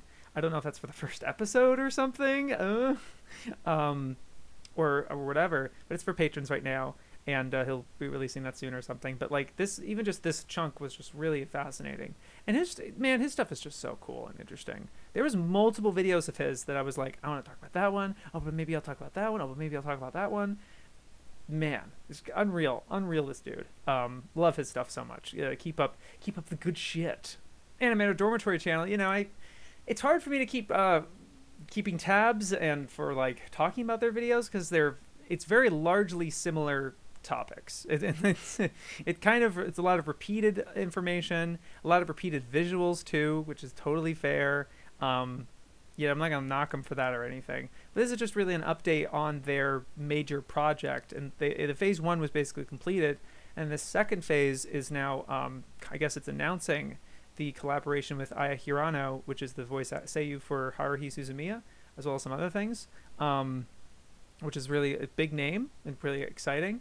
I think they made just a music video for one of her stuff, I guess, and they're laying out their plan of like, we expect to try to make one of these throughout the year, and demonstrating as like this was a fair wage and able to make it like this, and reflecting on their previous process, but like 3 different times they're echoing the same sentence almost, and just like, yes, wages are bad, and I don't want to diminish it or like generalize what they're saying here. It's all very valuable, interesting stuff. And I also like that they finally, I constantly hear about how like the conditions in the anime industry have gotten so bad that they're just pulling people from Twitter. If you say you're an animator in the bio and you have work on if you tweet out your work, producers are going to start DMing you and they'll be like, can you work on the show? And obviously to work on an official anime, are you kidding? Like that's incredible, no matter what you're getting paid, and no matter how little training you actually have, and you're going to start having churn, and these people who are like passionate and like are really interested in animation, then get force fed through this meat chopper of this industry and just like spat out, and it's not good. But but you know, they're repeating a lot of information and like, but it's all very valuable stuff. I just wanted to bring that because it is a significant enough announcement with collaboration with Aya Hirano, as well as mentioning that Twitter thing. Finally, it's just not finally, I guess. Maybe they've said it in other videos, but the first time I had heard it from them, I'm like, oh yeah, I had heard about that. Holy shit, they're aware of that too. But yeah, a good time. Yeah, interesting and really cool. Fellas, I'm warning you. Don't take a drink every time I say interesting or really cool. You're gonna die. You're gonna run out of drink. But I wanted to talk about Kero Riripaddo. Digibro changed my life, and he does address Digibro as Digibro, and he up until addressing Yeeg Studio and transition with Trixie and stuff, and from then on, he's referring to Trixie as she and all things like that. Because there really is that, dividing of like before and after transition type of thing. But I get that, Trixie wants to distance herself away from that original persona and doesn't reflect what she is now and everything like that, where she is in emotionally and mentally and everything. But he's describing his upbringing kind of process of being an anime fan, and his position. I like that he kept referencing his job several times. He's like, oh yeah, I see this all the time where this and this happens, and taking from his personal work experience, I think was really interesting. It gives him it's not just some guy, you know what I mean? Which I really appreciate. And I just really liked his reflections and the things he liked about Digi's older content, and then frankly addressing the new stuff and liking the certain things here and there, but it's just like, yeah, there was a bite missing from the anime alphabet where there wasn't this edge, and I agree with that because I think that was not what Trixie was trying to do. I think Trixie was intentionally not trying to give a like these parts are bad or this being as bluntly critical as possible when it's warranted. But it's more putting those feelings aside for the sake of why is this thing so successful and explaining it in that way. In a, admittedly, sanitized format. And I can kind of see where Kero is coming from in that regard. And then, talking about it, or her retirement and everything like that, and in no uncertain terms, being pretty disappointed and stuff like that. But I really liked how glowing the praise was initially and all that, like, leading up to it. And just like, yeah, I am one of those kind of disillusioned and disappointed fans and things like that. And being frank in those ways is bold and like fair, totally fair. I obviously have more of a softer approach, I guess, or just like, I can't imagine being in that position. I don't envy it, type of deal. So it's hard for me to be super critical, I guess, as a creator. But I'm happy to see Kero's perspective on that. And I will say Spirit Chaser also made a similar video, even like actually right before Trixie announced her retirement. So that was interesting timing. But yeah, this was a welcome video from Kero, I think. It was cool. It's a Gigguk video. Tokyo Ghoul deserved better, which I thought, pretty good, pretty smart, viral video type of deal thing to put out. I already got 500,000 views and stuff. Like, hell yeah, cranking it out. Probably got way more by now. I was surprised for a good chunk of the video he was using Tokyo Ghoul footage, because it was sort of just like, I imagine it's like, oh, the manga readers are right. He read the concept, you can tell instantly, is like he had read the manga and the anime didn't do a good enough job. And obviously that's not even to say the Route A situation of taking it a completely anime original and really killing the momentum, as well as like trying to salvage it with Tokyo Ghoul Re and not working, unfortunately, like too late kind of thing. But really going back in retrospect and reading the whole manga, and he still has problems with it and stuff like that, but he doesn't dwell too much in that. I really like that he was able to articulate the things that the manga was able to do better. That it's just like, oh, and it goes in this direction. And I really liked this one moment of him being like, he shows you this panel and it's like, this is edgy. Actually, and it's because he's trying to make this argument about what edgy is, and he doesn't make a proper definition. But what he does is try to compare it to other things like, oh, Berserk isn't considered edgy. It's considered mature because it has all this stuff to it. It's like, it's the context around all the blood and violence that makes it interesting. Whereas the edgy stuff is like blood and violence for the sake of it. And makes a bunch of jokes of how like Tokyo Ghoul really is teetering on that line, and in its own form, I don't think he says this explicitly, but it makes its own form of tension actually, because you don't want it to go to that full edgy spot, but it's not quite it's not hard to like, oh, it's absolutely mature. It's hard to tell. It's actually this really delicate, it lives on the line between the two of them, and that there's a sense of tension to that I think is interesting, and I like that he brought that up. But I especially like that he brought this panel up being like, oh, this is super edgy, right? Turns out it's a Photoshop. It's not real. A fucking same thing, right? With like anime's vintage 90s retro aesthetic accounts that put subtitles of on shows, and the characters never say those things. It's completely false. It's completely misinformation, and just agenda pushing, really. And people have done that with Tokyo Ghoul, and it's like, yeah, no, this is what he says, and it's completely out of context. Not even just out of context, it's wrong. It's just like he just doesn't say that, and he's just, yeah, that was a really, really great point that he was able to make. And I think I don't know how he didn't really make such a huge video about this, and it's really packed with a lot of his jokes and repetitive jokes and not that funny jokes, and I can tell it's something that he read the manga and then he wrote something up super quick, and I don't feel like it wasn't in the same like, this is going to change people's minds.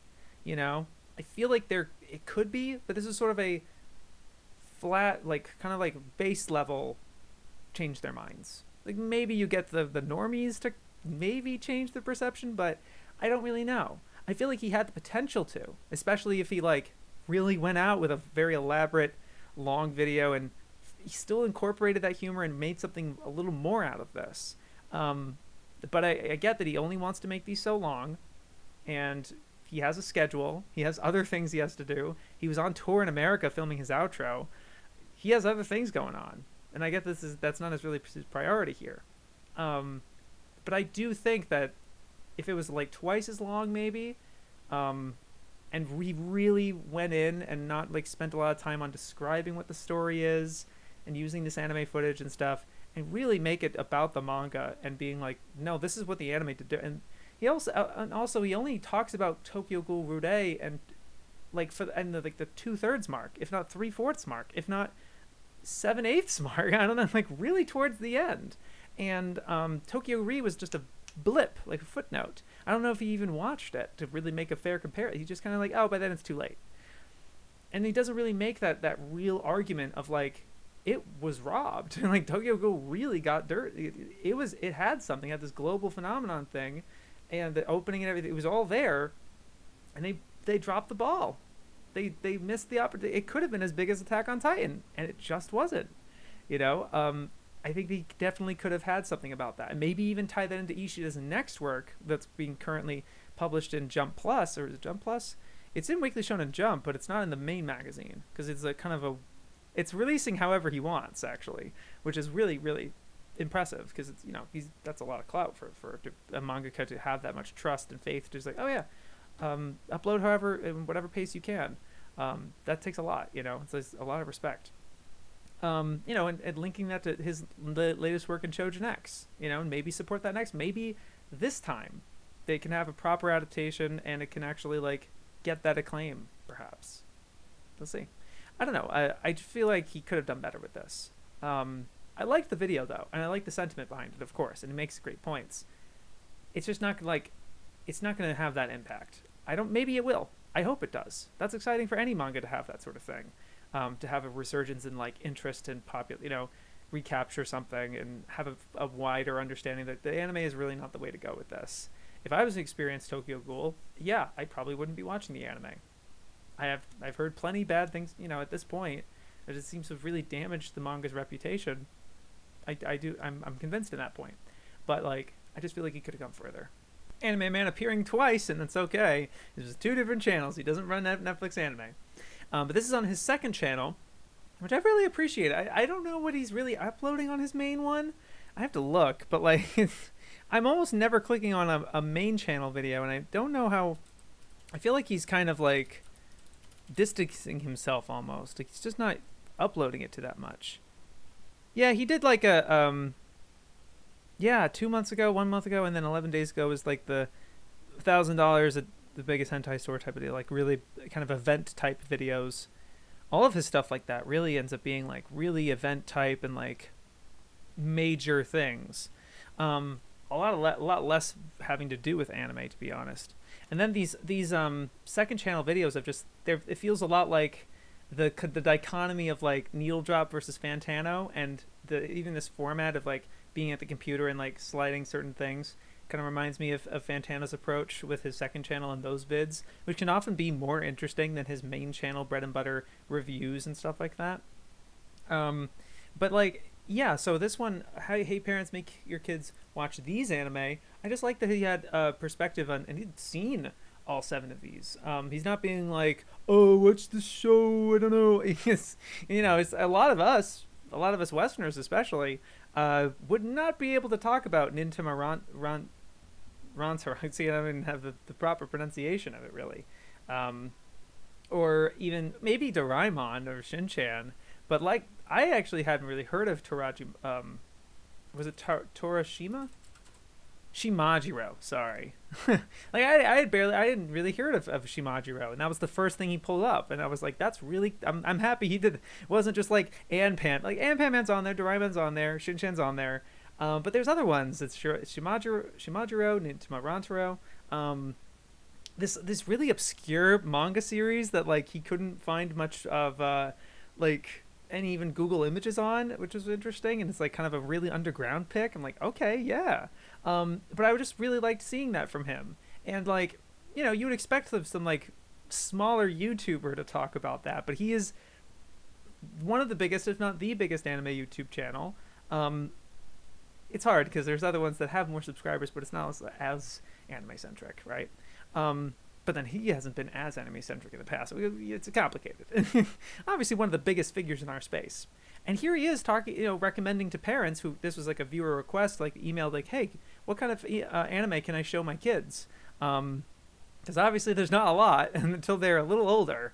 So there's like really great suggestions, and he's actually been able to speak on all of them and have a differentiation with all, and like talk about them in concrete terms. Really thoughtful and careful, interesting, fantastic set of analysis of readings, really. Not like defining the meaning of this sort of thing, but just recommendations, and just, I don't know, it's just really, really great. I was a big fan of this. Yeah. Hell yeah. First time I'm covering Third Impact, which is run by one of the guys. I keep forgetting his name. I'm so sorry. But he keeps popping up, he keeps trying, which it's just like really great to see, making his way. And he's one of the like people that was in formerly Get in the Mecha, and then Beyond the Bot, and now Third Impact. And yeah, it's growing pretty okay. It's him and this other guy who, I guess, it's weird because he's described as both a fashion YouTuber in some videos, and then I think he's referred to the anime hater. there's like anime hater guesses characters' ages. Anime, and then for this one, anime hater chooses between more subs and dubs. And so this was going to be like, oh, I was going to feel like this was insufferable, but it turned out okay. It was fine. I will say that it was a little unfair in places, because the first 2 clips were like funny because the Japanese sub are speaking in English, and then they compare it to the dub, and obviously there's that's a fair unflattering choice and stuff like, but it's just sort of like, not, I don't know, it's more like for fun and sort of like not really trying that hard to make an argument or something. It was very clear, like different, like, look at this, and it wasn't as much of a nuance. It felt like a lot of it was very sub heavy, but there's other things where it's like, oh, the dub actually ended up kind of whatever. I don't know, it was a weird flip-flop for me. And the anime hater really didn't speak that much. He actually just kind of like, he made some like little comments and stuff like it, but he wasn't like a big hater or something, which is nice, because I was worried it would be insufferable. Thankfully it wasn't. But yeah, I thought the talk, also featuring K-Fel, TikToker and stuff, TikToker and stuff. Yeah.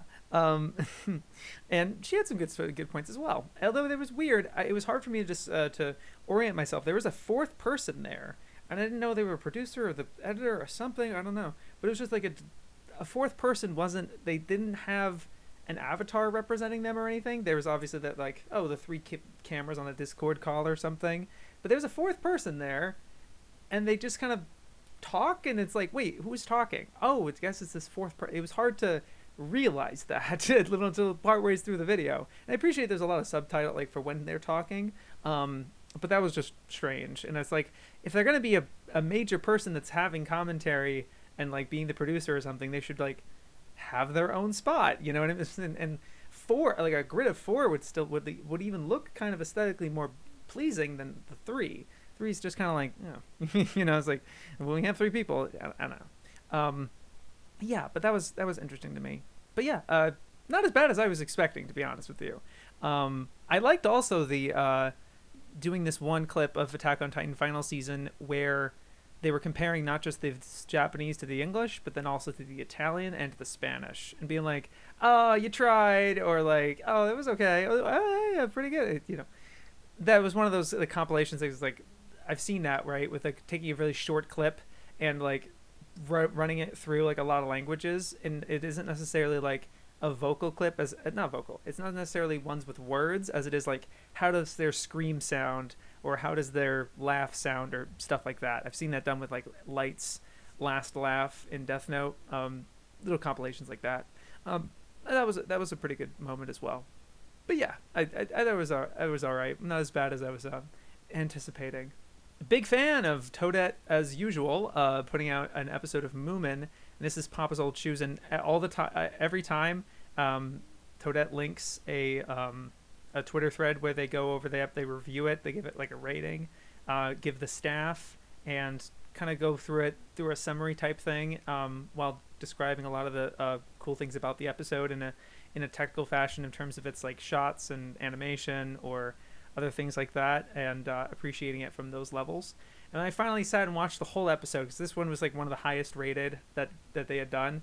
And I remember commenting as like, man, even just that title card, just that first shot, it's like, oh, we care about this one. You know, it's one of those episodes where it's like, oh, we really like this one. It's exciting.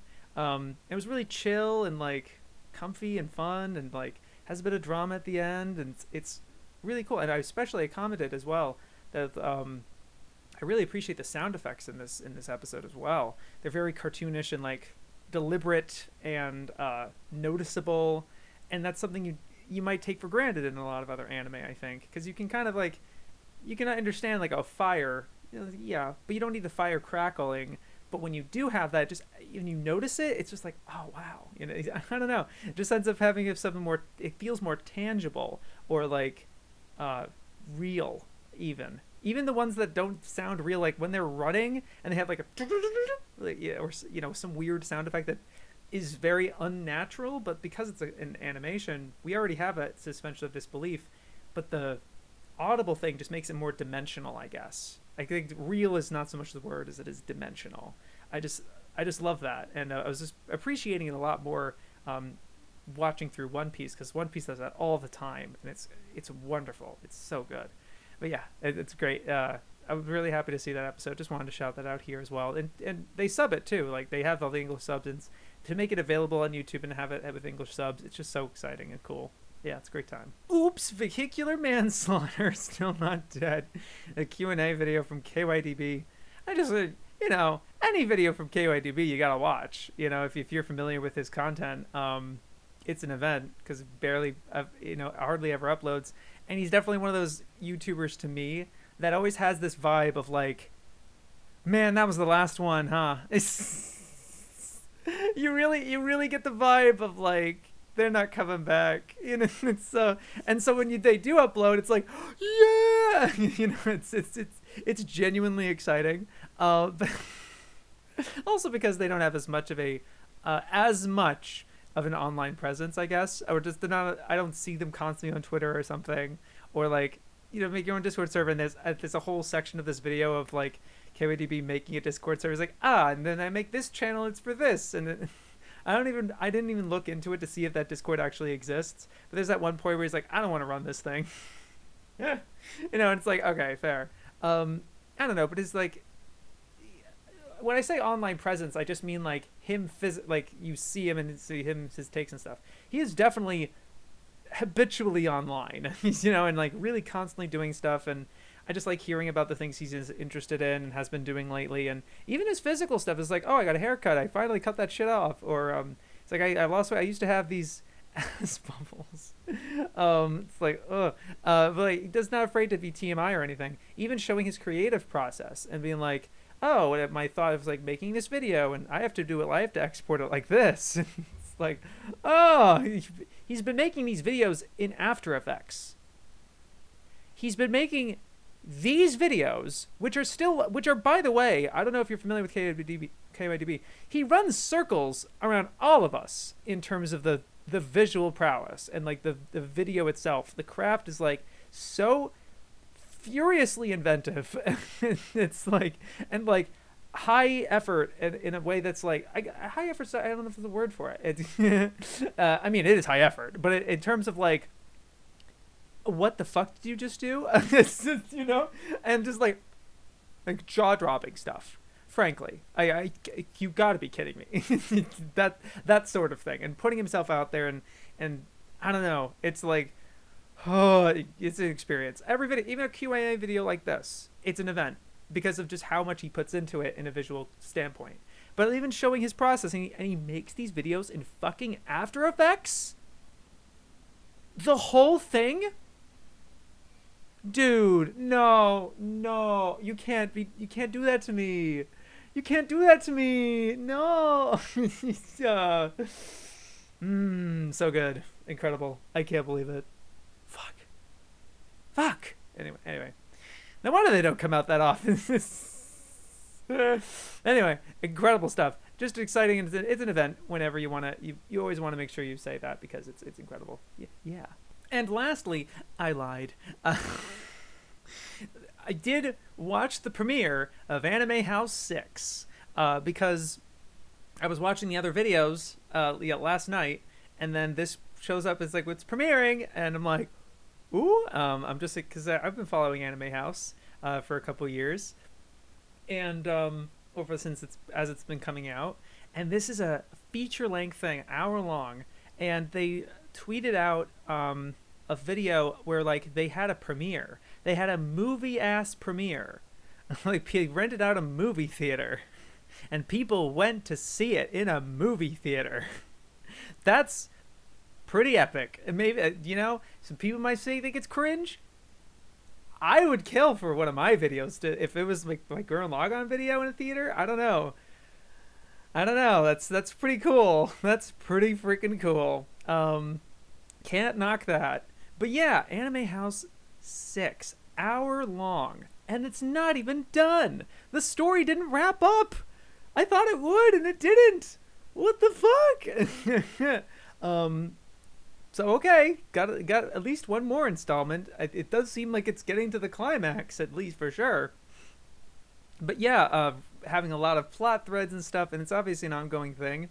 But what I do want to talk about with this one that was new to this installment, very noticeably, is women. There's women in this video. They actually get actresses to play various female anime characters, which is something they did not have for the prior 5 Anime House, which is pretty substantial omission. But like, you could kind of suspend your disbelief and understand that to an extent because it's just the boys and like his group of friends and everything, and this is an established cast and stuff like that. But this one, like, they get actresses, like a number of them, to play various female anime characters. You got Hinata, Sakura, Boa, Hancock, Nami, but not Robin. You get Boa Hancock, but not Nico Robin. Okay. Orihime, but she doesn't talk ever. Okay, she's just there in some scenes. Yusuke's girlfriend, Karin, is that her name? I forget. she gets significant amount. She actually gets a fair amount.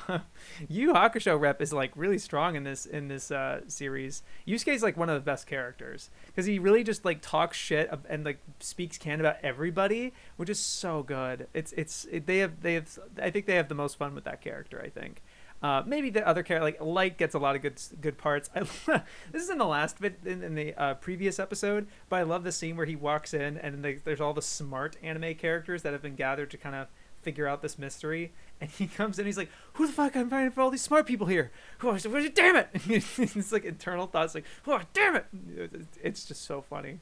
Like, and it is really like Mark Phillips really stealing the show, and he's the kind of the main star, and doesn't make himself out that way, but obviously they're playing all these different characters and stuff, and he's not making himself the main character for a lot of them.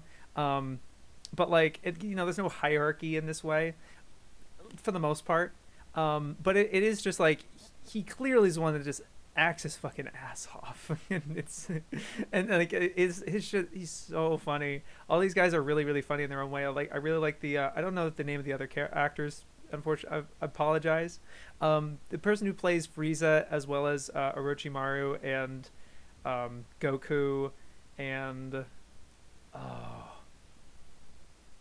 he plays a couple other characters, right? Sorry, I had to charge my phone a little bit. Where was I about Anime House 6? The other actors are really good in their roles and stuff like that.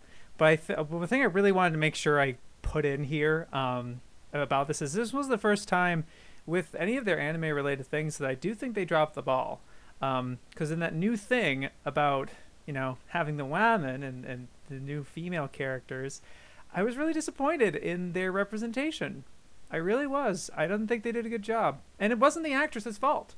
Because the thing is, right, the kind of like I'm not an actor type of performance is very consistent throughout all of Anime House. Like, obviously there's people with more practice or maybe like more knack for it or something.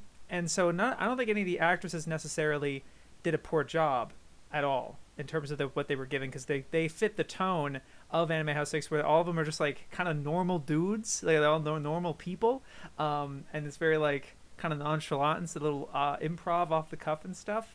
But like in terms of the content they were given, I don't think they did a good job, because it was nothing but romantic related things of like this Kero character likes the guy, like romantic pairings, and their objectification. Just the fact that like, oh, they get objectified, and the camera, they have this whole bit about the cameramen like zooming in on their breasts and stuff like that. But most of it had to do with the romantic pairings and stuff. And it's like, this is not what these characters are about. They just aren't. It's really a shame that you're gonna boil Sakura down to like all her character is liking Sasuke. It isn't. People will meme that it is, because yeah, it's a prevalent core thing about her character, but it's not the only thing. It just isn't. And they didn't really have much of their own personalities really either.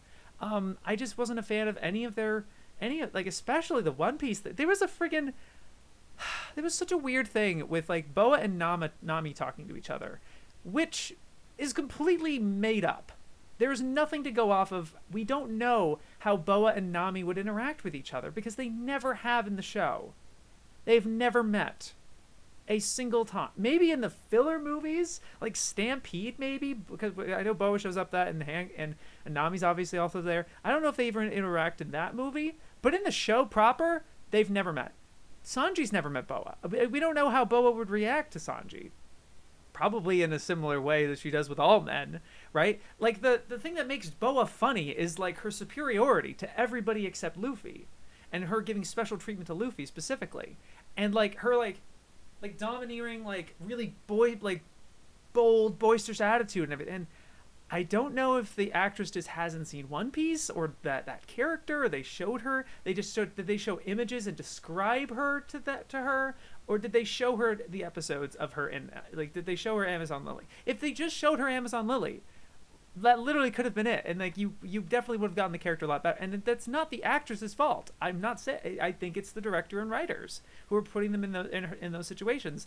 And like her being jealous of Nami, no. I don't really see her I don't even know if I'd see her being jealous of other women. I don't know how she would act, because we've never seen it in the show proper, and I don't want to just assume that, or that no, that would be funny, or yeah, I can kind of see it almost. No, there's no observation of that. I don't know, or just something I've like fucking criticizing Nami about her outfit, which is the Fishman Island outfit, which is just like the bikini, right, with jeans. To be fair, it's just the top half that it's just a swimsuit top, but like that's one arc that she wears that. One arc. And then she wears other outfits. And they could be maybe, oh, they're not much better or something. You can make her, sure. But that's not her only outfit. What the fuck? It was just really obnoxious to me. That particular line, I guess. But just like this whole awkward, it was just really awkward. Like every scene they were in, because of the material. It wasn't because of the actresses. It was because of the material. And I don't think they understood these characters all that well. Again, not the actresses. I don't know. It was just weird. But like they've been able to understand the other characters fairly well. Like Goku's pretty accurate. Luffy's pretty accurate. Yusuke's really accurate, in my opinion, at least.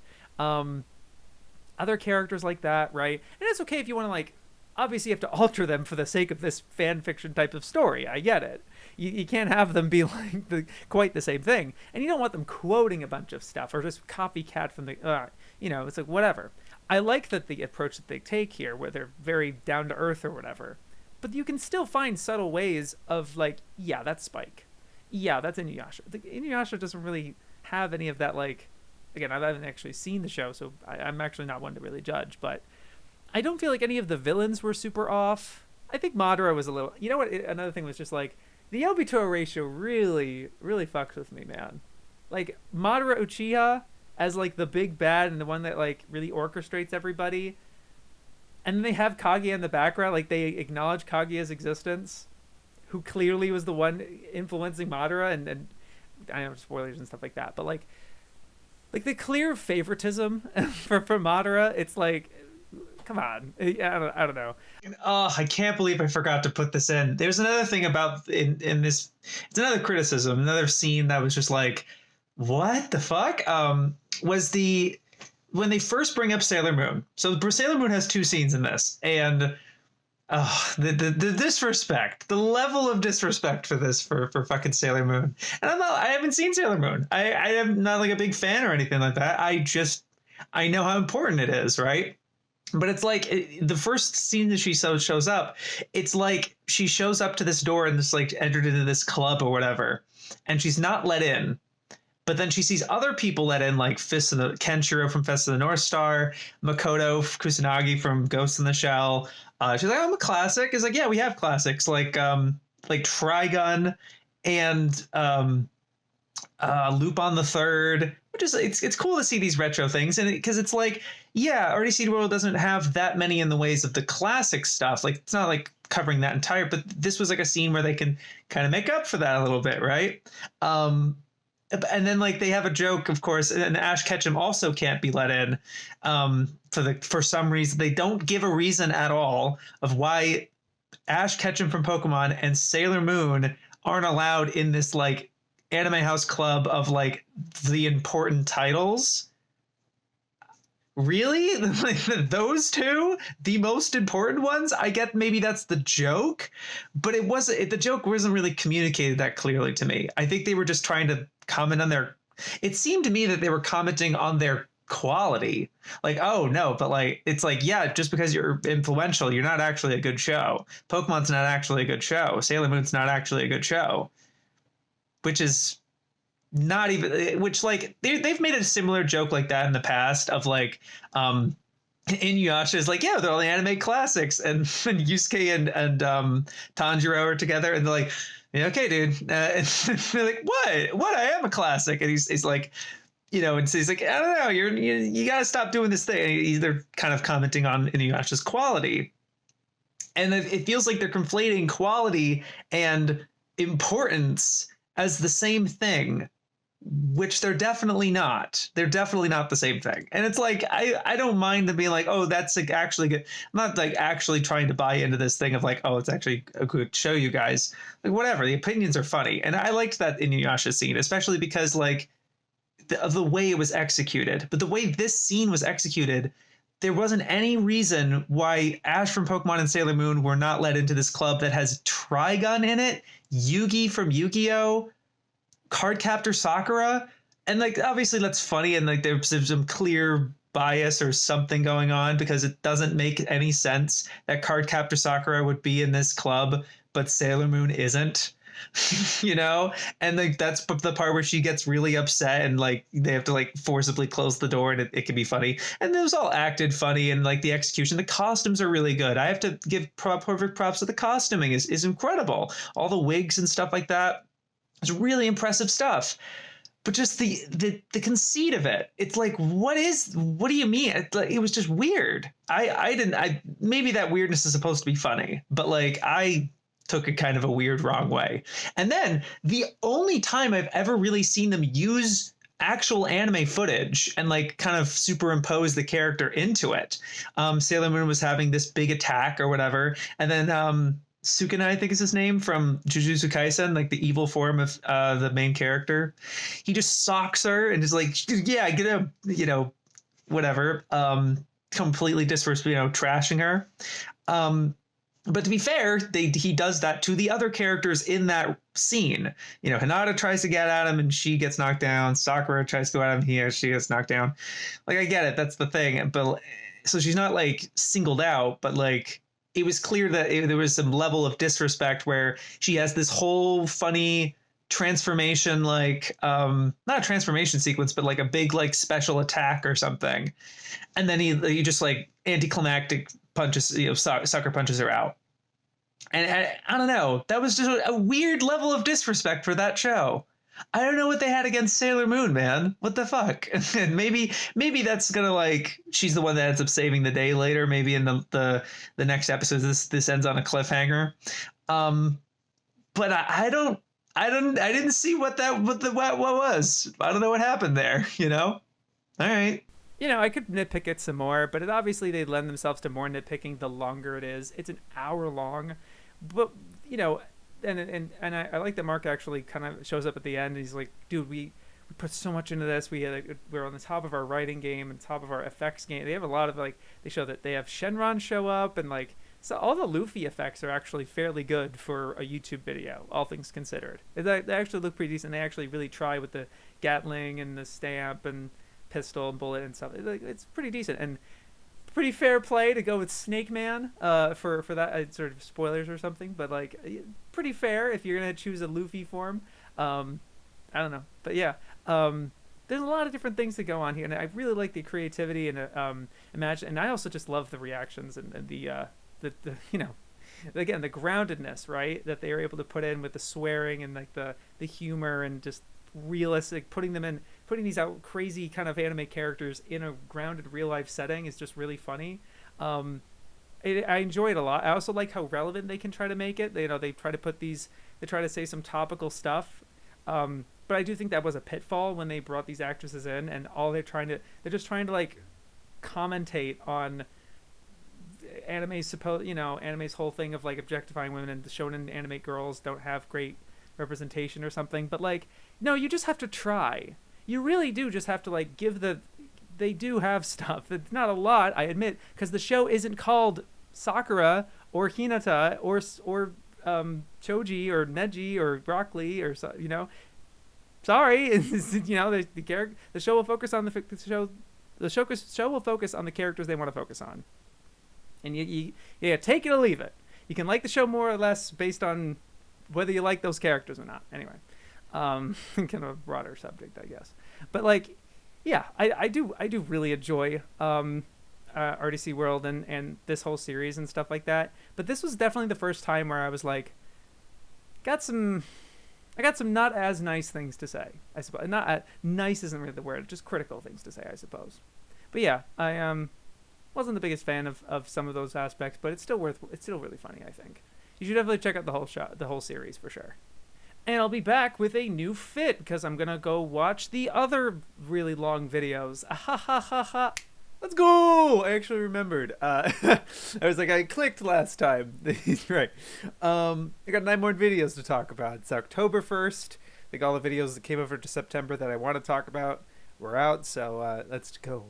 And good thing I waited because, like, right at the last minute, The Masked Man's top 100 manga, and I just thought that was interesting and wanted to check it out. And his intro made it sound like he had done this before, so that's fair. But I like that he's kind of making almost an updated sort of thing. And I like the commentary throughout the video of like, yeah, I gotta get on this. This could go higher, and this is where I'm at in the story. I really like that he put Kaiji on the top 100, but then made mention that he only read like a portion of it, of the part 2 basically.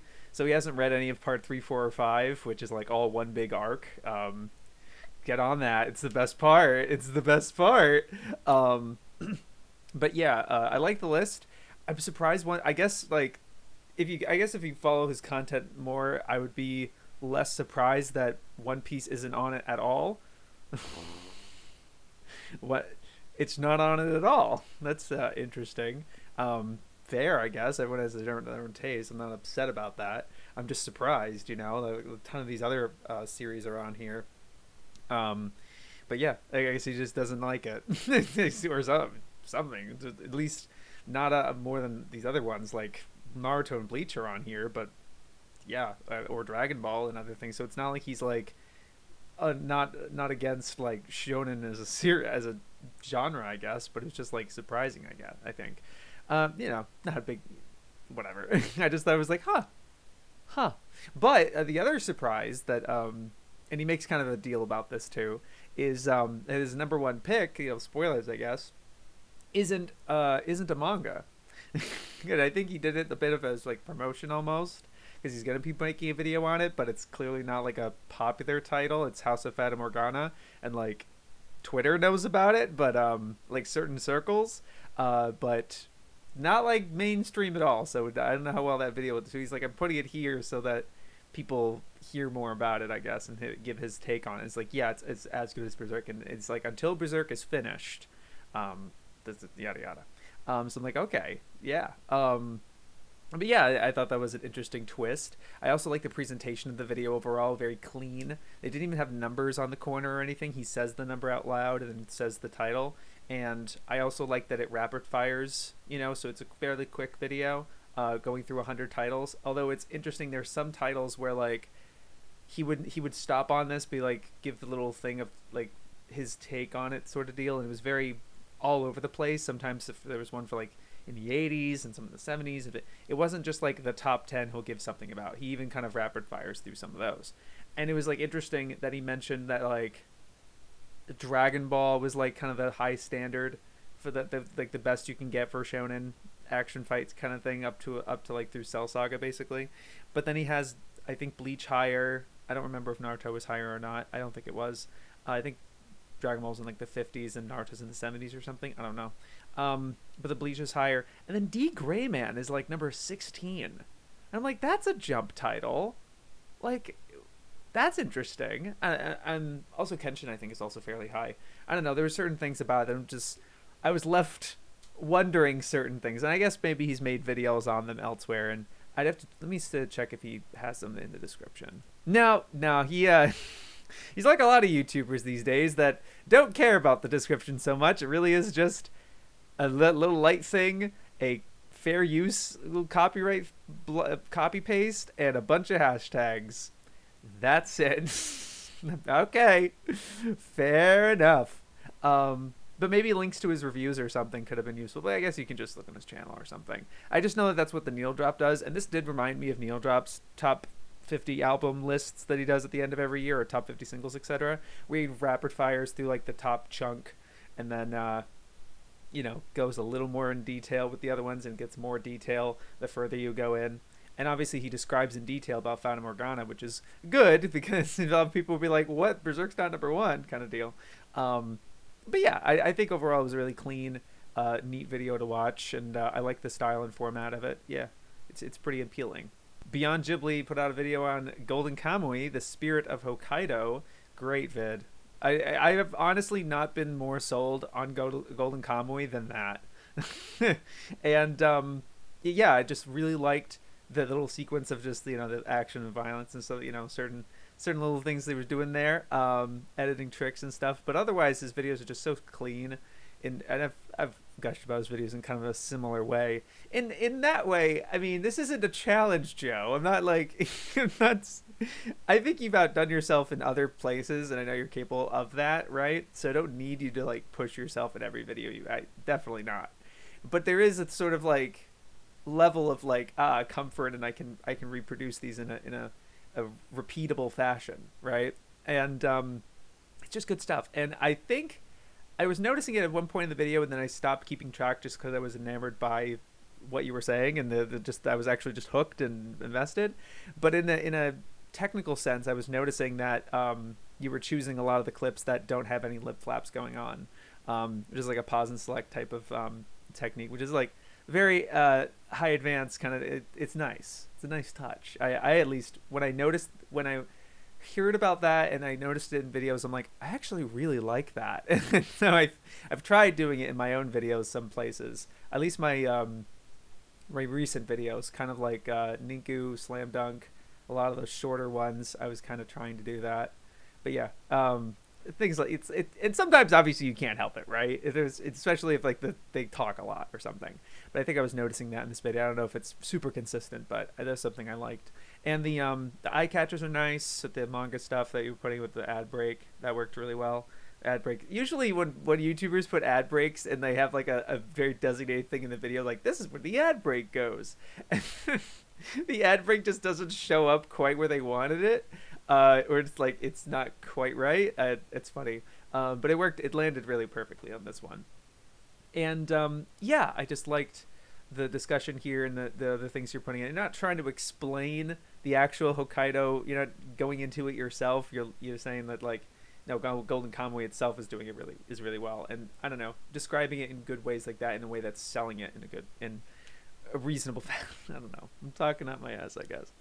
But I did, and I discussed with you earlier. I DM'd you about this, but like, and I'll make it public. Not all of our, you know, I'm not gonna spill it, whatever. But we were discussing how like, you definitely prefer the manga, and you definitely want to like emphasize the manga as like kind of the way to go. But I told you that I was actually felt really reassured the way that you were just kind of like, it doesn't, you say that in the video, and then it's like, it doesn't really matter how you experience it, just go experience it, just go for it, you know. And that was really like reassuring, as if, you know, I don't have to be like this tension of like, should I do manga or anime type of thing. I liked that.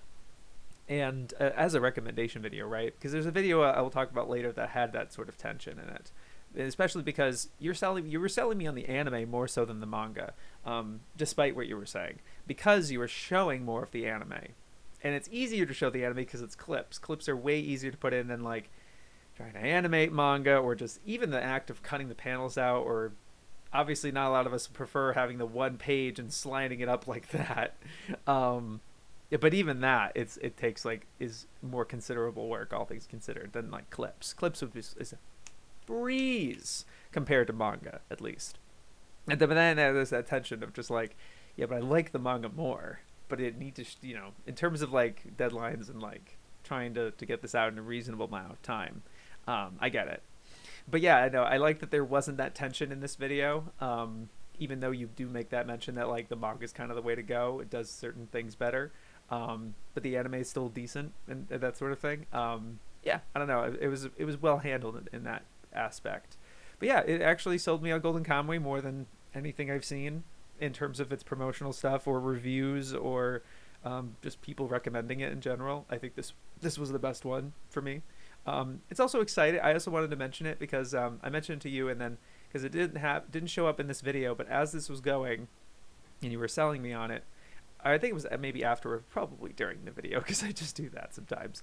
I was checking out the adaptation process of like how close is the anime to being a full adaptation, because the manga's done. The manga's 31 volumes, and the 4th season is airing this fall. So what is it adapting? And I checked the end of season 3, and they're somewhere in volume 18, just around volume 18 or so. And I noticed that like you can do the math, but I did check as well, like the first season and stuff like that. Pretty much every season has done 6 volumes worth of material. So this 4th season, if it does another 6, that's 24. And so then you do another 6 plus 1, like try to squeeze 7 volumes into one more season. It would basically need 5 seasons to be a complete adaptation. Although you did tell me that there were rumors that they might try to finish it in this season.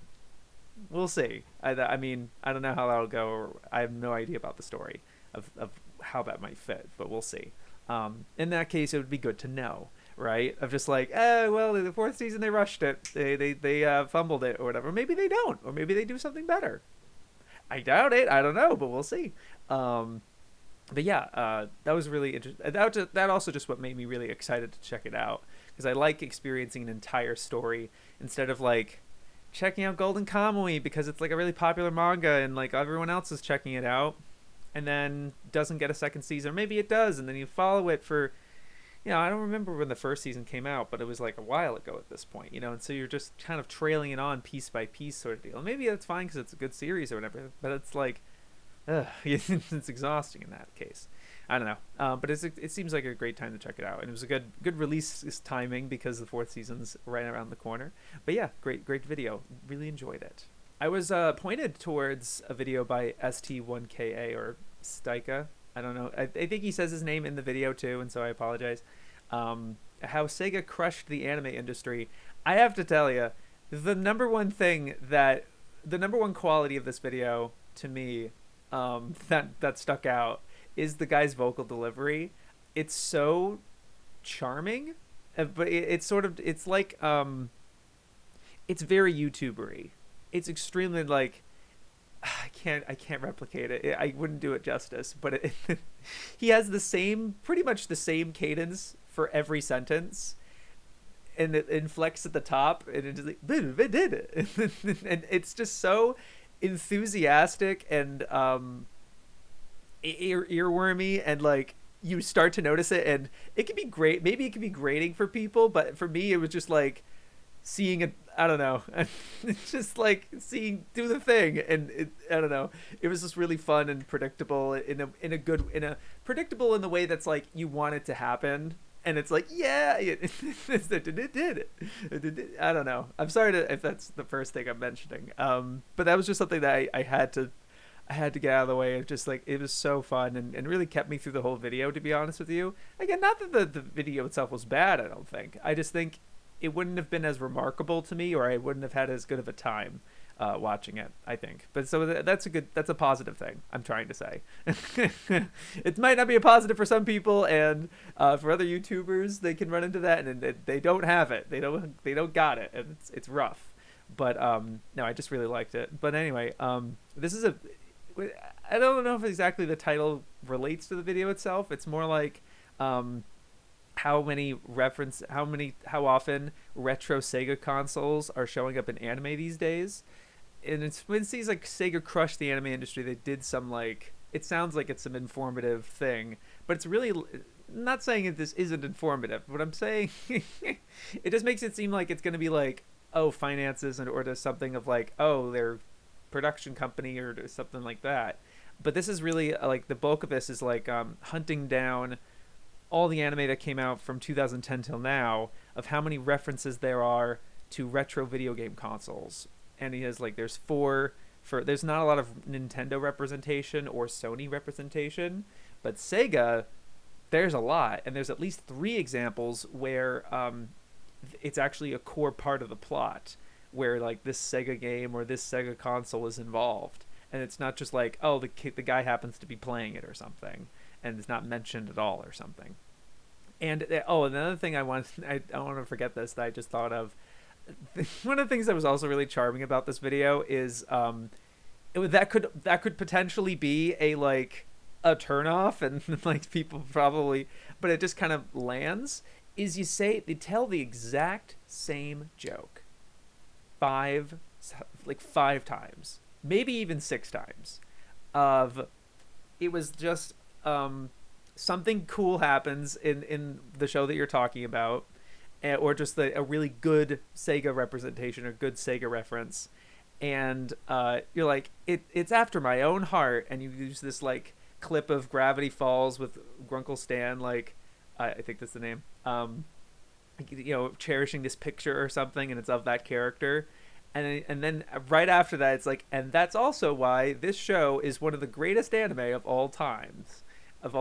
And it's it's that meme of like the clip is on this big screen and everyone in the bar is like cheering and you have this big like celebration and everything. It's that for 6 different shows and like keeps going. Not like in succession, like he is still like then there's this show and then he just and it does the same. It's got the same punchline 5 or 6 times.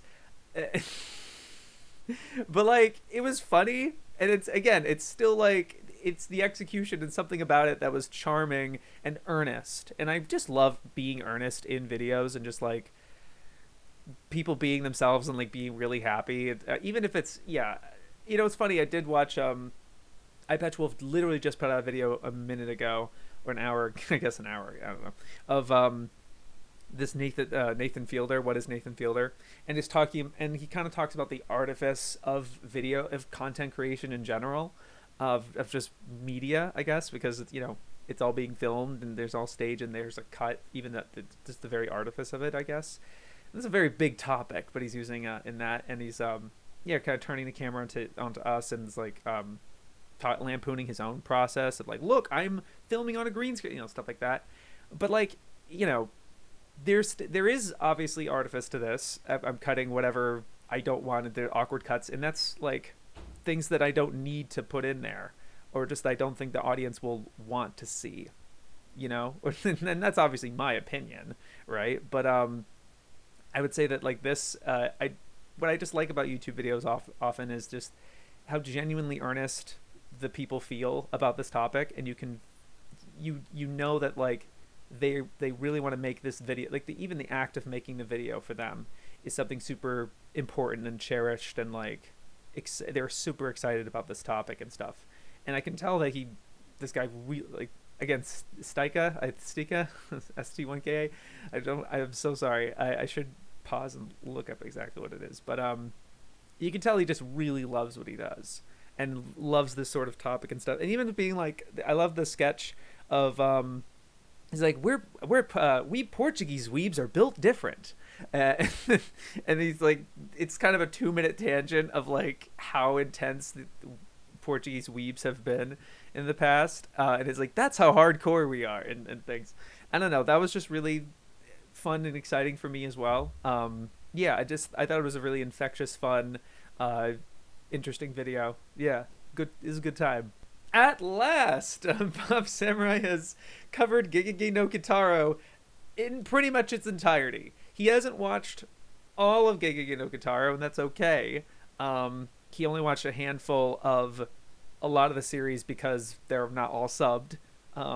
He at least watched all the material that was subbed, it seems, and he did watch, including all of 2018's, which he does have a good recommendation for. I was surprised, and I liked the ultimate conclusion of just like, there really isn't a don't watch this one type of thing. It really was like they all have their own strengths and weaknesses. They kind of make up for each other, and I was surprised to hear that a lot of Gigguk no Kitaro is a remake of each other. They're literally recreating similar stories, and the manga has its own version. He read the manga, and he's literally just like reading over, like there's the comparing different episodes and stuff, and it's not like a specific comparison. I like that it didn't feel so rigid in that way. It felt very surprising, and it's like sometimes he's dwelling on this and comparing in other places, but it felt followable still. I actually thought it was really interesting. It didn't feel like a very predictable, like rigid formula that I think that was fair, especially for how like insanely huge the series is, and like this is an unusually large video for him compared to the other things he prefers to make, as well as like the length of time it took for him to make this compared to his other videos where he's a little more on a consistent schedule. But I think that was totally warranted for how huge of a franchise, and also relatively unknown of a franchise Gigguk no Kitaro is in the West. Has very, very, very little presence, and a lot of us had no idea about it. We have a vague sense of it, and we can tell on the 2018 series maybe that we get the gist of it. But in terms of this vast other thing, yeah, and I had no idea that they were remakes of other episodes. And watching this video, it really made me more curious, which is a problem for me. This is a dangerous proposition. It gave me the idea, and maybe I have to go out myself, and maybe somebody else has done this already. I would hope they have, but I don't know. I would want a guide of like all the episodes. What are ones that are similar stories to each other? Like, this is adapting this thing, and it's 1971's version episode this, 84 episode this, that sort of thing, and like having a specific like organized chart of like here's the general thing, and then you potentially could go, because there's two things about that. First, you could actually kind of compare and be like, what's the best one, so you can actually like make a curated, and he makes a curated thing at the end here where he's like, here's the span of episodes I recommend in each of the series, but in terms of just like, if you want like no overlap, do that kind of thing, or finding something like looking into that, right? Or just like, oh, you should try these two and not this, I don't know. But also these series are not all the same length. The 90s series is significantly long. There's no way that there's that much overlap. Like, they don't completely overlap. There's probably a lot of original episodes that are exclusive to that series, and it sounded that way from the 2000 series and what you're talking about. Like, the 2000s, surprisingly, like, he has like some weird changes and powers and stuff like that, but they actually had some really heartfelt, interesting episodes that seem unique to that series. I love that. That's really interesting, and it really makes me want to try to watch all of it, so you can just, because I've never heard of that, of like, Lupin. There's probably been somewhere, but I don't remember ever being a remake of something. There's been like sequels of bringing back a villain, and there may have been like callbacks to previous episodes, but a straight remake of something, or just a retelling of a particular story. Oh, the time Lupin did this thing. There's definitely callbacks and like echoings and similarities, but I don't think there's remakes necessarily, to my recollection. But Geiki no Kitaro having this both having this thing, as well as the versatility that you were describing about this show, that it's like, it's action, it's a horror, it's a moral thing, it's a thriller, it's a lot of different stuff, and categorizing all of that as well would be really interesting. Like, how much of it is action versus how much of it is a spooky thing, or vice versa. I feel like the rabbit hole is so this is a lot bigger than and this is good to as a beginner's, and it just kind of cracked the nut for me in terms of just like opening. It's just because I've always been curious about it, but it's always hard to just dive right in type of thing and have no idea.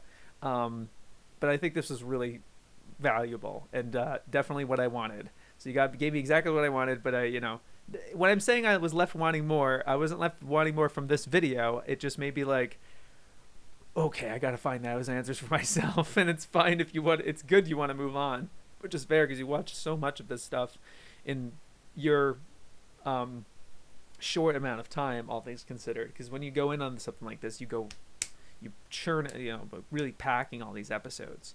I also wanted, before I left, I really liked the kind of the thing at the end where he's like, look, I want to talk for a little minute. I tried to do the same and the other thing, and I'm sorry for the lack of uploads. I just the authenticity coming through that. I don't know if you clicked if you were watching Whole Digest, but I was just talking about Eye Patch Wolf's What is Nathan Fielder video. I just mentioned it. It just came out today on October 1st, so I'm probably not going to cover it in Digest proper here, or maybe not all because it's not necessarily anime related, but maybe.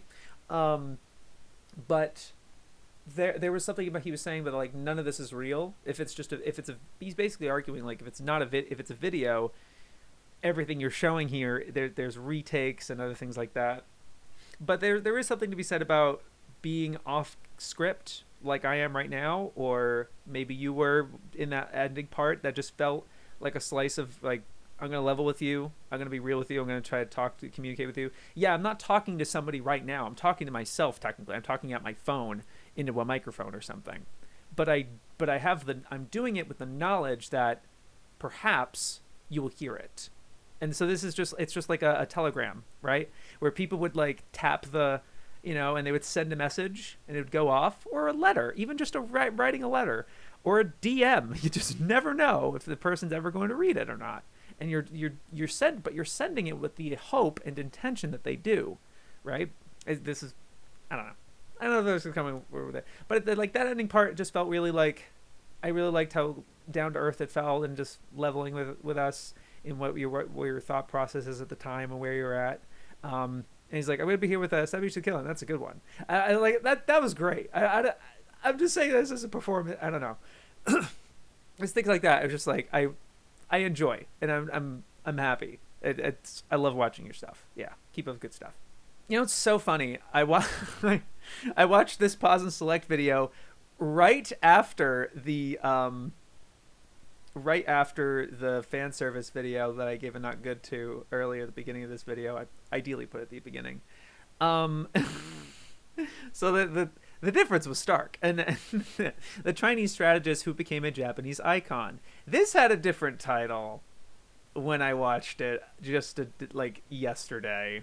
And a different thumbnail too, which is fair. I get that you're playing it. Not a dig or anything. But yeah, this is a video about your boy Kongming, but it's mostly a video about Romance of the Three Kingdoms, or a record of the three. I think it was basically like a video about Romance of the Three Kingdoms and explaining what that is, because a lot of us have never really experienced or heard of it. And the and just the idea, the authenticity part. I believe authenticity was in the video title originally, and it's in the thesis as well. But I don't know if the thesis was something that was so easy to connect with right away. I remember like thesis, I'm like, okay, and then watched the whole video, and I got an idea of what it was, and then I went back to the thesis, and I was like, I don't quite know. It didn't feel like it connected with the video writ large, for me at least. I don't know if writ large was the right word for that, but it didn't feel the same. I guess what took away from it, the big thing, was just what Kongming meant for Japan, and it's through this rewrite narrative, which is really interesting. And there's other detail that I can't quite remember, and I should have taken notes or something. But yeah, it's God, I can't believe just the it's another like and and I remember this is supposed to be 5 minutes, and then he just makes it more of a production and stuff, and I could tell even through watching the video that like here was his initial germ of like, oh, that's an interesting idea. Oh, I should just explain all of Three Kingdoms then, and because that's just in itself is a fascinating, like, how did Three Kingdoms grow to be such a popular thing in the first place in Japan, and it's through this rewrite and stuff like that. And there's this whole, because Three Kingdoms seems effing crazy, massive, 120 volumes. I like that you mentioned that the 94 series seems to be the very hardcore definitive version to experience it in a visual form, at least the live action TV series. It seems like it's like very faithful, I guess. But it was also interesting that like there's apparently this rewrite that with like and I guess that, I don't know if that's what the manga is based on that you were using. It seemed like that because you were using the manga visuals with the with describing how the beginning of that turns out. But like, God, it's unbelievable, the visuals on here. It really is like BBC, like New York Times, literally anybody, hire this man. Nintendo, hire this man. I can't believe how like professional this is, or just the like high quality and high effort this is. I'm shocked, genuinely, and makes me think, makes me wonder, makes me get ideas. I don't know. I don't know how to put that, but it just makes me think. I don't know, but it's incredible. It's a similar stuff, which is like it's like very consistent with like the lighting and the just the visual, like the idea of like, oh, these characters show up on the sprawl of papers and stuff like that, and all these different things, and it's so imaginative and like visually compelling. It's just the even the act of like thinking of this sort of stuff, of just like now it's gonna look like this. It's like I can't I can't believe it. It's incredible. And yeah, it doesn't, and I did end up getting the full picture of just like, oh, he wants to, he represents this ideal, and he's passing it onto this idol girl for your boy Kangmin. He's reincarnated at the point of his death, where he gives the whole context, not like with spoilers or anything, but it's just sort of like where he was as a character when he represents for Three Kingdoms, and then when he's reincarnated, he's like, he has the same ideals or the same personality, where he's gonna make this girl's dreams come true kind of deal. And he's like, I'm a strategist, I'm gonna apply that to the music industry.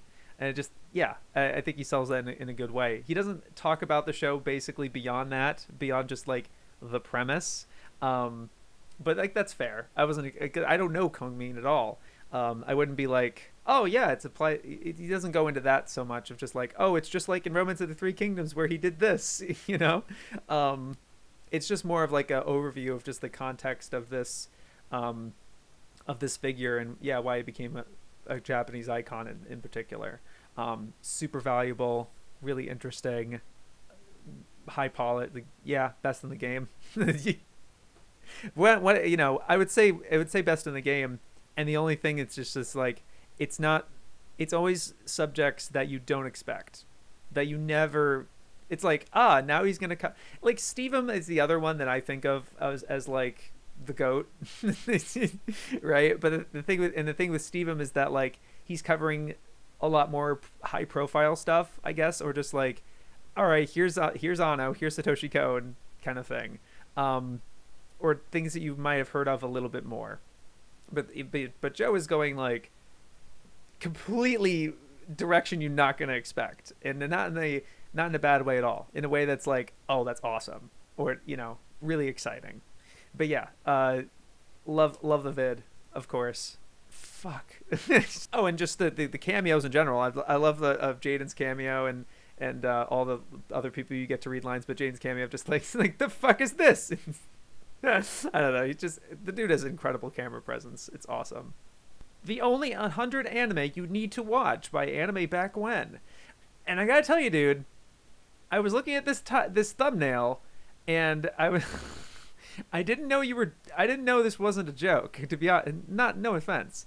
I don't know if this was quite the right thumbnail, because it just seems like I don't know what you're.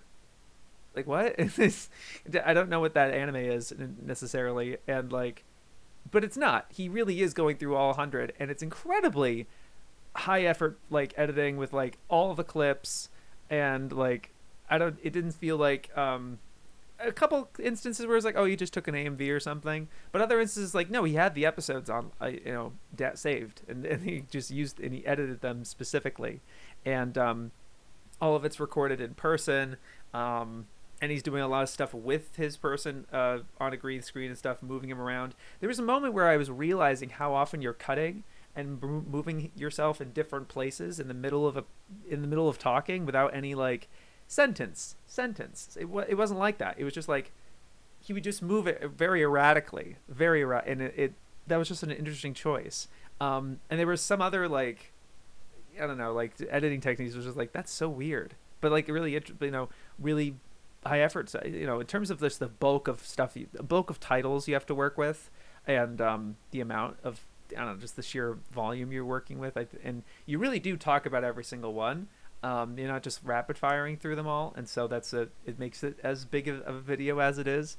I was appreciative of the list, like the selections themselves, and the order doesn't really matter too much, and so I liked that it felt very all over the place. Suddenly you talk about this one title, and then this is another one with a completely different, it's not in alphabetical order or time period or organized in any which way, so that kept me on my toes, and it was surprising in that way, and I didn't spoil myself by looking at the list that was listed in the description, which I also appreciate.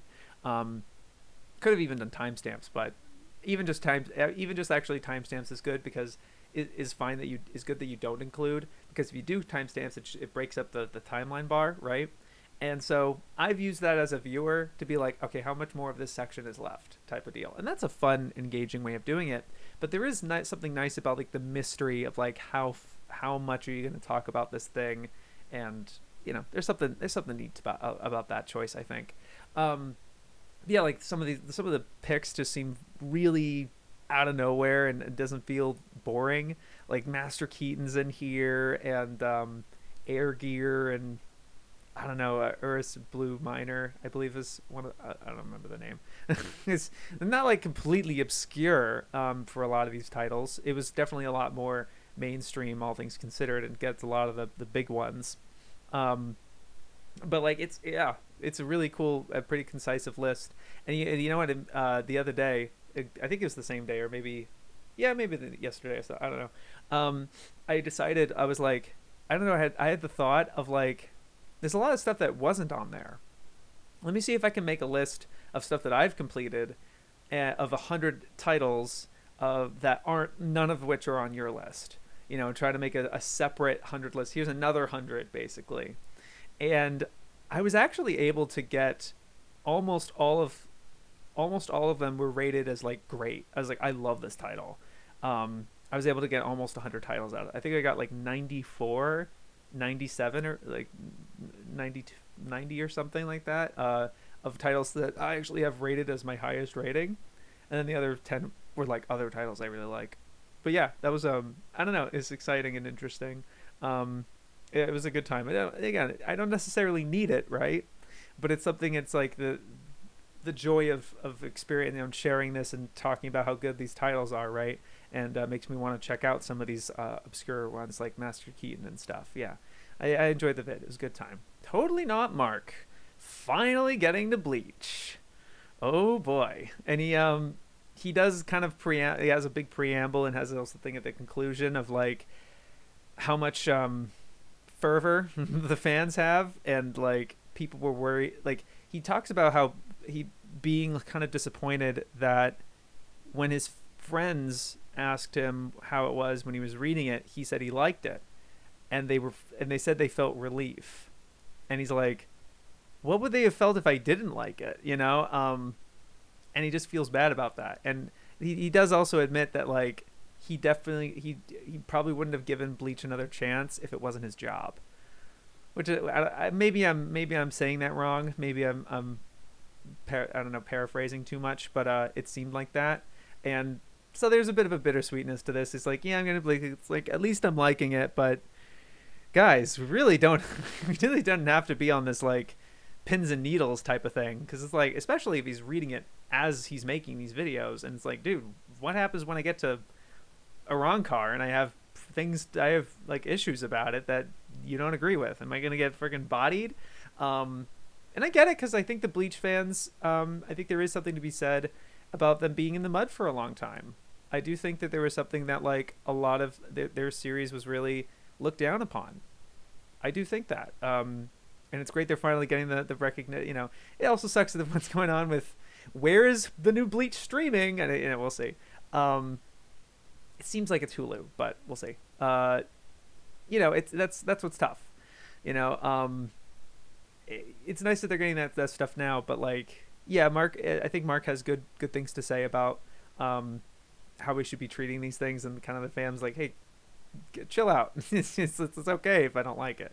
I'm not trying to add a dog pile or add on to this hate train or something. You don't have to be as defensive anymore. At least that's the vibe I was getting off of it. But he really enjoyed it, specifically because he read it. He read Bleach and really liked it, and throughout the video he is talking about how much the manga did it better than what he remembers the anime doing it. He doesn't really explain a lot of what the anime does poorly. It doesn't seem like he watched it at all for this review. He only remembers it when years ago, I guess 10 years ago or something, where he watched it with a group of friends and he didn't like it. And that was why he had never checked it out until now.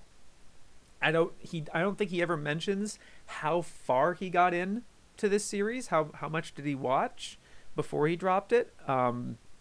And he doesn't really explain the particular things about the anime that the anime did, at least in my perspective. But he really, mostly tries to focus on the positive, right? And he goes arc by arc, like a little mini story by mini story, and it's kind of tedious. These videos really aren't really for me, because it is a lot of like describing the plot and like, I like that they did the thing. Recap with praise, I suppose, could be described with these videos. It's not really taking on a specific topic. Like, I like that he included the author's notes, or the character bios, including a theme song and describing that theme song and why it applies to this character. I think maybe a video just about that would be really additive and valuable and interesting. But just sort of just like going through the story of being like, yeah, I liked it, or this was weird, or this is a moment or something. It just isn't for me. I've watched a couple of his other videos on other series, and it just doesn't hit for me, really. But yeah, but the reason I bringing up like the manga and stuff like that with him, the video also has this tension of he definitely says in the manga blah blah blah, and like say like the manga does a great job here, and there's instances of course where he's describing a panel or a page or whatever, and so they're going to show what that panel and page are. But the majority of the video, 70%, 75%, maybe even more, anime footage. And but he's constantly making it clear that he likes the manga. He prefers the manga. He's a manga reader. He's like, I watch cartoons, but I'm on the side of manga and stuff like that. So then why are you showing the anime? Focus on the manga then. You know what I mean? I get that that's harder to edit. That's the problem. The turnaround is not really that feasible at that point, unless like to the standards he would want it to be. You could make a full 55-minute manga video probably, but it wouldn't be on the level in terms of like showing it in isolated panels, having all the panels be different, like the level I think that they want to be at, I imagine. So that was a weird tension for me, that it's like he very clearly is pro manga and not the anime. He's not watching the anime at all, and yet the majority of what they're showing here, he's even criticizing the anime in some places. But it was weird to me that like it didn't seem that he revisited it. It didn't sound like it that, at least it made it sound like he remembers it from 10 years ago. I'm like, oh, the anime didn't do that. I thought he was annoying. But no, he's actually like this. I'm like, did you even get to this part in the anime? Or maybe you did and it just didn't work for whatever. Like, how did that not work? How did that not connect with you? And I'm not saying like you're wrong or something for it not connecting with you. I'm curious. Because it worked for me, and I'm not saying in one way or the, but it's like, say so, explain, just was it the voice performance? Was it the music they used in that scene? Was it something about the execution that like the manga just ended up working out better? You know what I mean? I don't understand. I guess I don't know. That was just a point of tension for me, right? If you're showing the anime in this scene, you're not really addressing the anime that much, and you're mostly very squarely pro manga. That was what's annoying. And yeah, I don't know if I'm really interested in watching the rest of his impressions of it. Maybe, I guess, but yeah. Especially because again, the format of like really going plot beat by plot beat and explaining it to the audience, and then just there is some analysis there, but not as much as I would want, I guess. And but it's hard for me to say that because there is going to be at least 2 or 3, I think safely 3 maybe, sections of my Naruto video, little parts where I do go pretty plot point by plot point, or at least beat for beat, and for me that's like I do have to find balance of that, because I want it's purposeful. It's very purposeful why I'm doing it, but it's purposeful what Mark's doing. I get it, but it is something balance. I don't know how to describe it, but yeah, that's generally it. Pretty decent video from James Somerton. I don't think I've talked about a video from him. Attack on Titan and the End of Media Literacy. Hour long. Wonderful. And, this could go pretty badly. But and he is addressing that in this video. Like, the whole video was pretty much about that. And I liked how clean it was, where it really wasn't going into Twitter drama, or he really is talking about fans as a whole. And he's bringing up a couple of articles, but he isn't like swarming with like the Twitter of like the ending being bad, or he's not like trying to, this is the defense. The video title and the thumbnail, it really makes it seem like, no, this is what Attack on Titan's supposed to be saying. This is what it's about, and like setting the record straight. But actually, I'm delighted and surprised that it's not about that. It's really about like, there's some people interpreting it this way. There's some people interpreting it this way. The use, the kind of the, I don't know if futility is the word for it, but like the struggle with doing that and like trying to find the right answer, because there isn't seem to be a real definitive answer, because the manga has so many different, the manga and anime. I think it seems more like the anime, but he does address the manga in some places. It's introducing so many elements, and it's like, on one hand, it's like this, but on the other hand, it's like this. I never heard of this. I love that he's like, it's not an allegory. It might mostly be what was it called? Oh, shit. Yeah, applicability. It's not allegory, it's applicability. And he talks about J.R.R. Tolkien not liking the term allegory or using allegory in his stuff. And so he's instead, he talks about this whole history of like Tolkien looking at English history from like this really dark period where there's not much record of it left or something, and using Lord of the Rings, applying it to Lord of the Rings, of just like, this is generally what's, and I'm not doing a good job describing it, but like, it was mostly on camera, and he has this really moody, dark lighting, and very sufficient, like, limited use of clips and stuff, and not describing it too much. He has a whole section of the story, but I did skip that part. I usually don't skip videos, and I have to like watch the whole thing. But I'll be honest, I am not interested in watching 10 minutes explaining the story of Attack on Titan. I don't need it. And it's fine if he's like, skip this if you need to. And I was like, verbal acceptance. I don't know the word. Verbal permission to skip this part of it. I'm like, okay, I'll do it. And I want to see what you have to say. And yeah, like, he's addressing the things that people have talked about Isayama and his support or whatever, or just the different troubles with Attack on Titan. And the thing is, it's there, but you can't make a one-on-one comparison to, oh, it's like the Holocaust, oh, it's like this thing, oh, it's like that thing. But he's like, maybe it's more like applying the idea of people in internment camps, because it wasn't just the Holocaust. It was putting the U.S. putting Japanese citizens in internment camps, U.S. Japanese citizens in internment camps, or the the whole thing with indigenous people in the United States. There's a lot of different things. I really like that point. It just felt way more balanced. It just felt like level-headed, and like, we're just trying to learn something here and not just trying to get to the answers, the truth, or anything like that. I just really like the approach.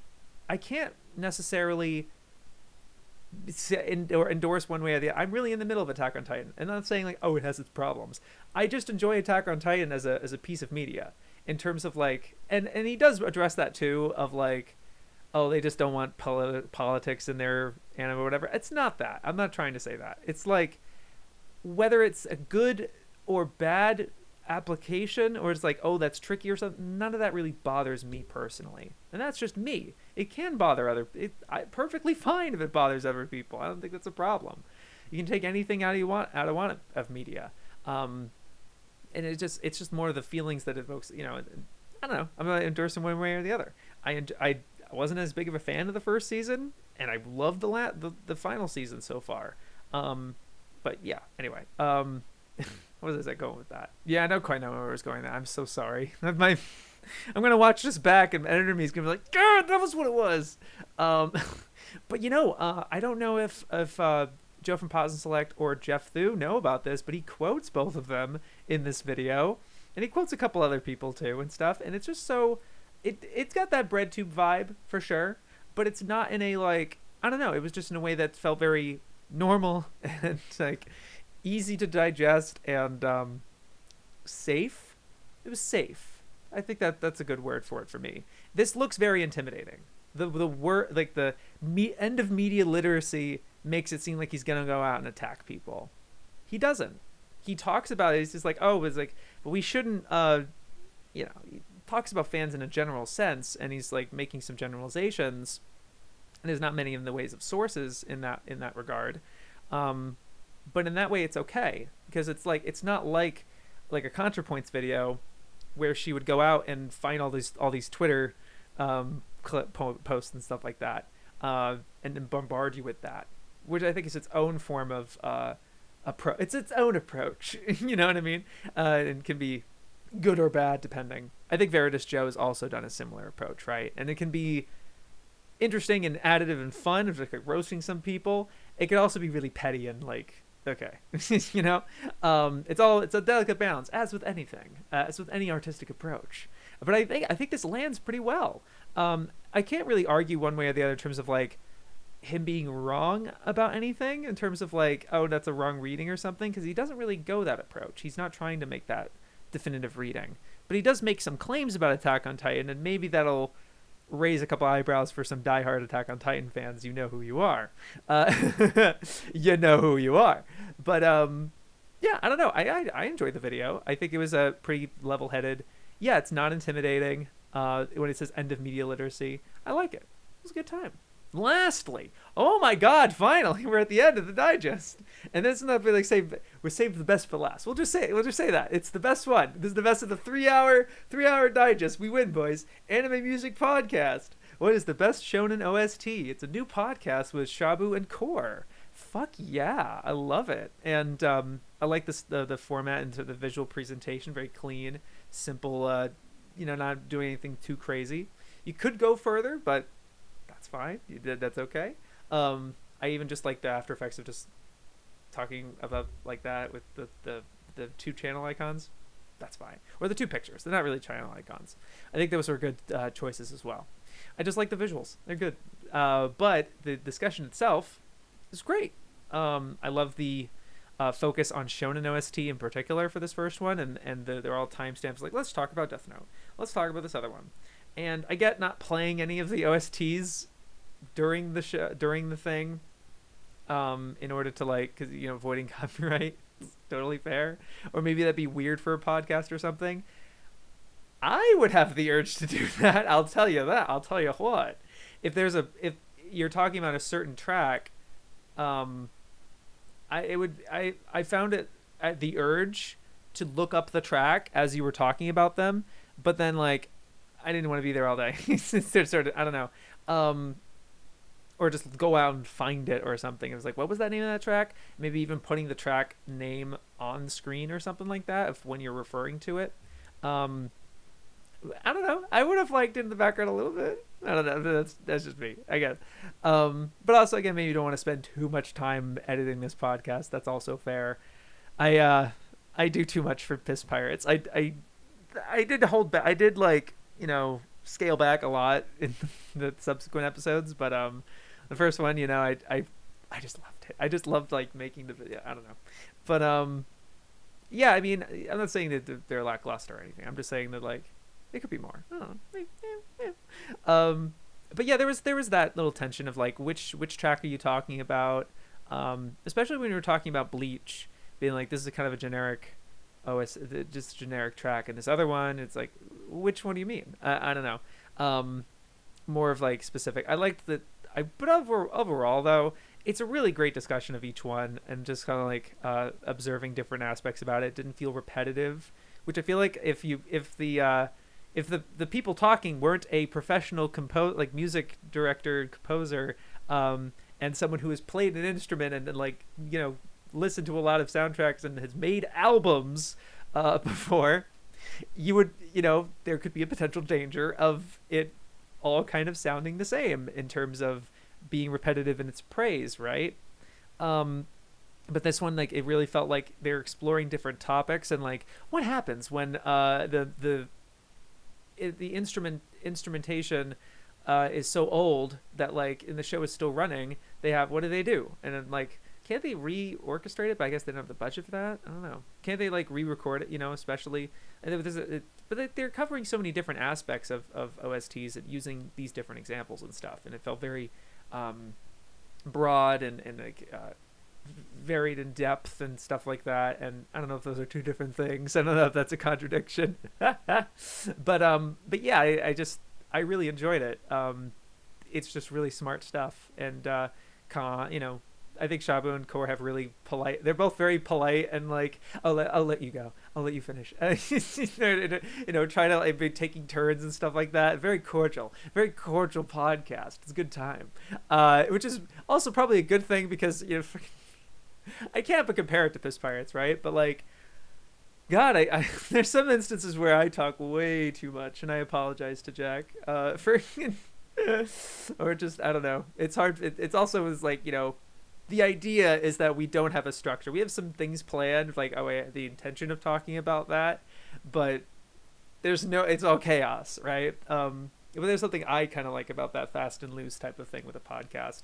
I like the organizedness and taking notes and having, it sounded like you would listen to these OSTs in advance and stuff like that, and on the same page or something, without it feeling too rigid, without it feeling like you know exactly what you're going to say, or you know what each other are going to say already, and it doesn't feel super practically scripted at that point. I think there are some podcasts that are like that are so meticulously planned. They're telling a precise story and things like that. I don't know.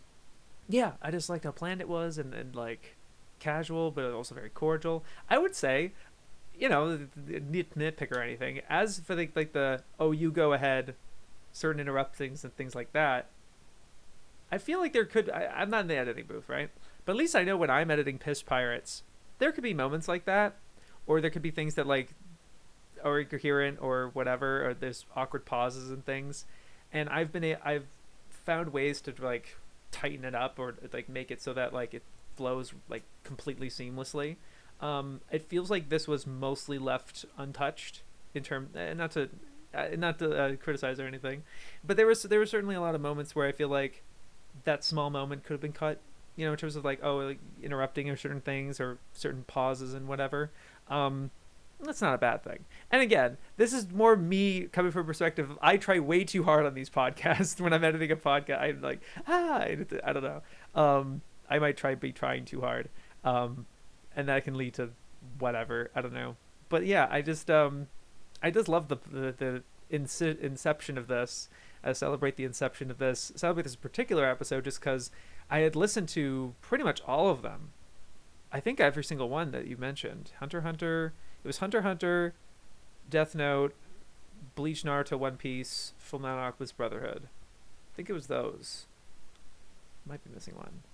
But yeah, I was happy I was able to actually remember. But I couldn't remember a lot of Fullmetal Alchemist Brotherhood's OST. So I feel like even in that, especially in that instance, if like the certain ones you're talking about, even just one, I don't know. It's just it's something to consider, I suppose. But yeah, I get it. But it's just that'd be more work, and I understand. I don't want to like, you should do more work. I don't want to be like that. I can't blame anyone. But yeah, I love the podcast, and I'm excited to listen to further installments, especially if maybe like you start, if there's going to be an episode where you focus on one show and you go over like, this is just my brain, this is just my fucking brain, like, I'm so sorry, but and you couldn't do this for like apparently Bleach and these other ones where there's the OST is just massive, but like it'd be cool if there was like dedicated to a show and you talk about every single OST. Let's talk about this track. Let's talk about this track. I don't want to enforce anything or like set up any expectations or something, but that's just something that came to my mind, which is like, oh, that'd be cool. Ignore me, feel free. But yeah, I love it. Great time. Thanks for the pocket. Good time. Yep, that went over an hour too. Great. 3-hour digest, I guess it is. We'll see. Thank you very much for watching. I hope you finally a digest. Hope you enjoyed that, and look forward to it next month, where I have probably another equally long digest. We'll see.